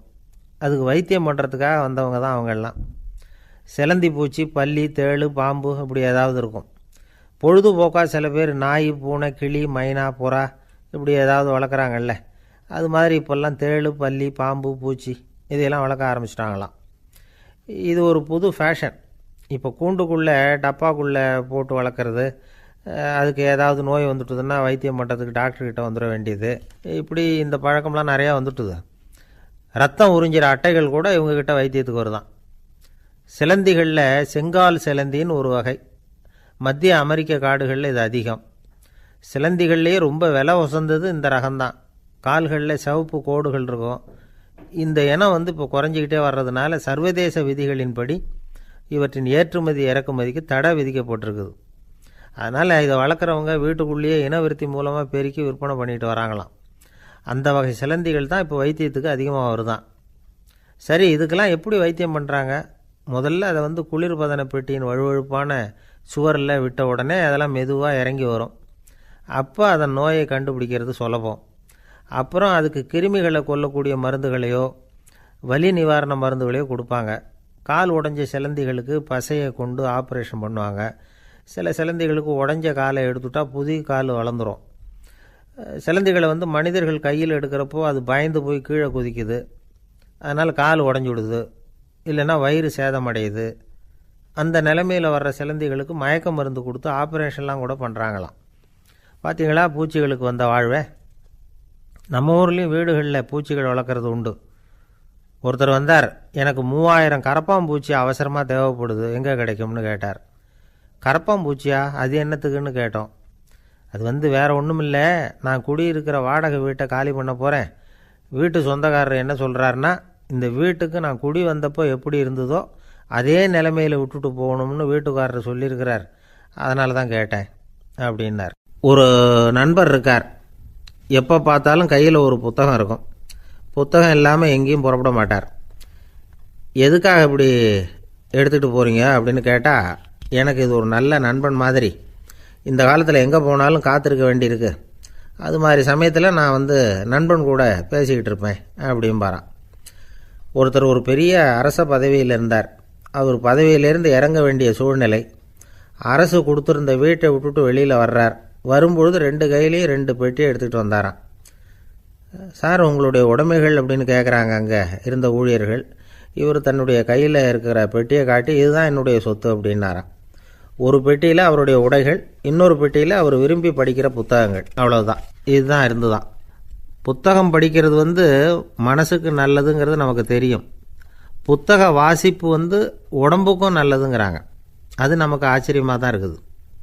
ஒரு நபர் ஒரு வருஷத்தில் சராசரியாக 2000 பக்கங்களை படிச்சிருக்கணுமா, யுனெஸ்கோ பரிந்துரை. ஆனால் நம்ம நாட்டில் நாம் சராசரியாக படிக்கிறது 32 பக்கங்கள், அவ்வளவுதான். இவ்வளவுக்கு நம்ம நாட்டில் 6000த்துக்கும் மேற்பட்ட நாளேடுகள், 2000த்துக்கும் மேற்பட்ட இதழ்கள், மலர்கள் இவ்வளவு இருந்தும் சரியாக வரல. இந்த உலகத்தில் முதல் நூலகம் எங்கே எப்போ ஆரம்பமாச்சு தெரியுமா? கிமு 2500ஆம் ஆண்டில் அது ஆரம்பமாயிருக்குது. பாபிலோனியாவில் அமில் அணு அப்படிங்கிற அரசன் தான் நூலகத்தை உருவாக்கி இருக்கிறான். அப்போல்லாம் தாள் கிடையாது, களிமண் தான். களிமண் பலகைகளில் எழுதி அது தொகுத்து அப்படியே நூலாக்கி அதை நூலகத்தில் வச்சுருப்பாங்களாம். அரசருடைய நூலகத்தில் 1000த்துக்கும் மேற்பட்ட நூல்கள் இருந்ததாக வரலாற்று குறிப்பு இருக்குது. அது மட்டும் இல்லை, அந்த நூலகத்தில் பொருள் வாரியாக, அதாவது சப்ஜெக்ட் வாரியாக புத்தகங்களை வகைப்படுத்தி வச்சுருந்தாங்களாம். அதில் மிச்சம் இருந்த ஒரு 25 களிமண் பலகை புத்தகங்கள் இன்றைக்கும் பிரிட்டிஷ் அருங்காட்சியகத்தில் இருக்குதான். அச்சு தாள் இதெல்லாம் ஏற்பட்டதுக்கு அப்புறம் அமைக்கப்பட்டது தான் பிரான்சில் இருக்கக்கூடிய பாரிஸ் நூலகம். 1480 பிரெஞ்சு மன்னர் 11ஆம் லூயி இந்த நூலகத்தை அமைச்சாராம். ஆனால் அப்போல்லாம் அரசர்கள் மட்டும்தான் நூலகத்தை பயன்படுத்த முடியுமா. அதுக்கப்புறம் 17ஆம் நூற்றாண்டில் இந்த முறை மாறி பொதுமக்கள் அங்கே போகலாம், படிக்கலாம் அப்படிங்கிற நிலைமை வந்துதான். போட்லியன் நூலகம் அப்படின்னு அதுக்கு பேர், பாரிஸ் நகரத்தில் இருக்குது. அங்கே தான் நூல்களின் பட்டியல் தயாரிப்பு பணி ஆரம்பமாச்சு. கல்வி வளர்ச்சியையும் நூலகத்தையும் இணைச்சவர் நெப்போலியன் போனபார்ட். முன்பணம் செலுத்தி புத்தகத்தை படிக்கிற முறையையும் அவர் தான் கொண்டுகிட்டு வந்தாராம். மக்கள்கிட்ட வசூலிக்கிற வரியின் ஒரு பகுதியை நூலகத்துக்கு பயன்படுத்தினவரும் அவர் தானா. நெப்போலியன் நூலகத்தில் உலகத்தில் உள்ள எல்லா மொழி நூல்களும் இருக்குதான். அங்கே ஒரு தமிழ் நூலும் இருந்திருக்குது. அது என்னென்னா கம்பராமாயணம். சோவியத் யூனியனுக்கு படையெடுத்து போனப்போ அங்கேருந்து லட்சக்கணக்கான புத்தகங்களை இந்த பனிச்சறுக்கு வாகனங்கள் இருக்குல்ல, அதில் கொண்டுகிட்டு வந்ததாக வரலாறு. அடுத்தபடியாக குறிப்பிட்டு சொல்லத்தக்க நூலகம் எதுன்னா பிரிட்டிஷ் நூலகம். மிக பழைய கையெழுத்து பிரதியெல்லாம் கூட அங்கே இருக்குது. 1753 ஆரம்பமாச்சு. அதில் உள்ள நூல்களை வரிசையாக அடுக்கினா 180 கிலோமீட்டர் நீளத்துக்கு வருமா. மிகப்பெரிய நூலகம் அமெரிக்க தலைநகர் வாஷிங்டனில் இருக்குதான். இந்தியாவை பொறுத்த வரைக்கும் பெரிய பழைய நூலகம் எதுன்னா கல்கத்தா நூலகம். எல்லா இந்திய மொழி நூல்களும் இங்கே உண்டு. மகாகவி பாரதியார் நடத்தின இந்தியாங்கிற இதழின் எல்லா பிரதிகளும் அங்கே பாதுகாப்பாக இருக்குது. படிக்கும் பழக்கம் இங்கே வளர வேண்டியிருக்குது. ஒருத்தர்கிட்ட ஒரு புஸ்தகத்தை கொடுத்து விமர்சனம் எழுத சொல்லியிருந்தாங்க. கொஞ்ச நாள் கழித்து அவரை போய் பார்த்து, என்னங்க புஸ்தகத்தை படித்து பார்த்தீங்களா அப்படின்னு கேட்டாங்களாம். இதுக்கு அவர் சொல்லியிருக்கிறார், இன்னும் நான் படித்து பார்க்கலிங்க, இப்போ தானே விமர்சனமே எழுதி முடிச்சிருக்கிறேன், இனிமே தான் படிக்கணும் அப்படின்னாராம். ஒரு தந்தை தன்னோட பிள்ளைய ரொம்ப தைரியசாலியாக வளர்க்கணும்னு ஆசைப்பட்டார். அதுக்காக அவனை கூப்பிட்டு உட்கார வச்சு இப்படி உபதேசம் பண்ணார். இதை பாருப்பா, நான் உன்னாட்டம் இருக்கிறப்போலாம் எதுக்கும் பயப்பட மாட்டேன், ரொம்ப துணிச்சலாக இருப்பேன். ஒரு நாள் ஒரு அப்பாவி எலியை ஒரு பூனை துரத்திட்டு ஓடிச்சு. நான் உடனே என்ன செஞ்சேன் தெரியுமா? அந்த பூனையை பிடிச்சேன், அது வாலில் ஒரு பட்டாசு சரத்தை கட்டினேன், கொளுத்தி விட்டேன், படபடன்னு வெடிக்க ஆரம்பிச்சுட்டுது. அது துள்ளிக்கிட்டு அங்கேயும் இங்கேயும் ஓடி இருக்கு பாரு ஓட்டம், ரொம்ப தமாஷு அப்படின்னார் அப்பா. இப்படி சொல்லிவிட்டு பையனை பார்த்து, இதை கேட்குறதுக்கு உனக்கும் துணிச்சல் வருதா, நான் என்னுடைய செயலை நீ கேட்குறப்போ உனக்கு துணிச்சல் வருதா அப்படின்னு கேட்டார். வருதுன்னா பையன். எப்படின்னா அப்படிங்கிற விவரத்தையும் சொன்னான் அவன். அதாவது எலியை விரட்டினத்துக்காக பூனை வாலில் பட்டாசு கொளுத்துனீங்க நீங்கள், பூனையை விரட்டினத்துக்காக உங்கள் கழுத்தில் பட்டாசு சரத்தை மாட்டினா என்னென்னு தோணுது எனக்கு அப்படின்னு நான் பையன். பையனோட துணிச்சல் அப்பாவே நடுங்க வச்சுட்டுது. அது சரி, ஒரு அப்பா பிள்ளைக்கு இப்படியா உபதேசம் பண்ணுறது? எல்லாருக்கிட்டையும் அன்பாக பழகிறது எப்படி அப்படின்னு சொல்லி கொடுக்கணும். பிஞ்சு உள்ளங்களில் நஞ்சை தூவலாமா? ஒரு நாள் விநாயகர் ஒரு பூனையோடு விளையாடிக்கிட்டு இருந்தாராம். அப்படி ஆசையாக விளையாடிக்கிட்டு இருந்தப்போ அவரோட கை நகம் தவறுதெல்லாம் பூனையோட முகத்தில் பட்டுட்டு தான். அது ஒரு சின்ன கீறலை உண்டாகி விட்டுது.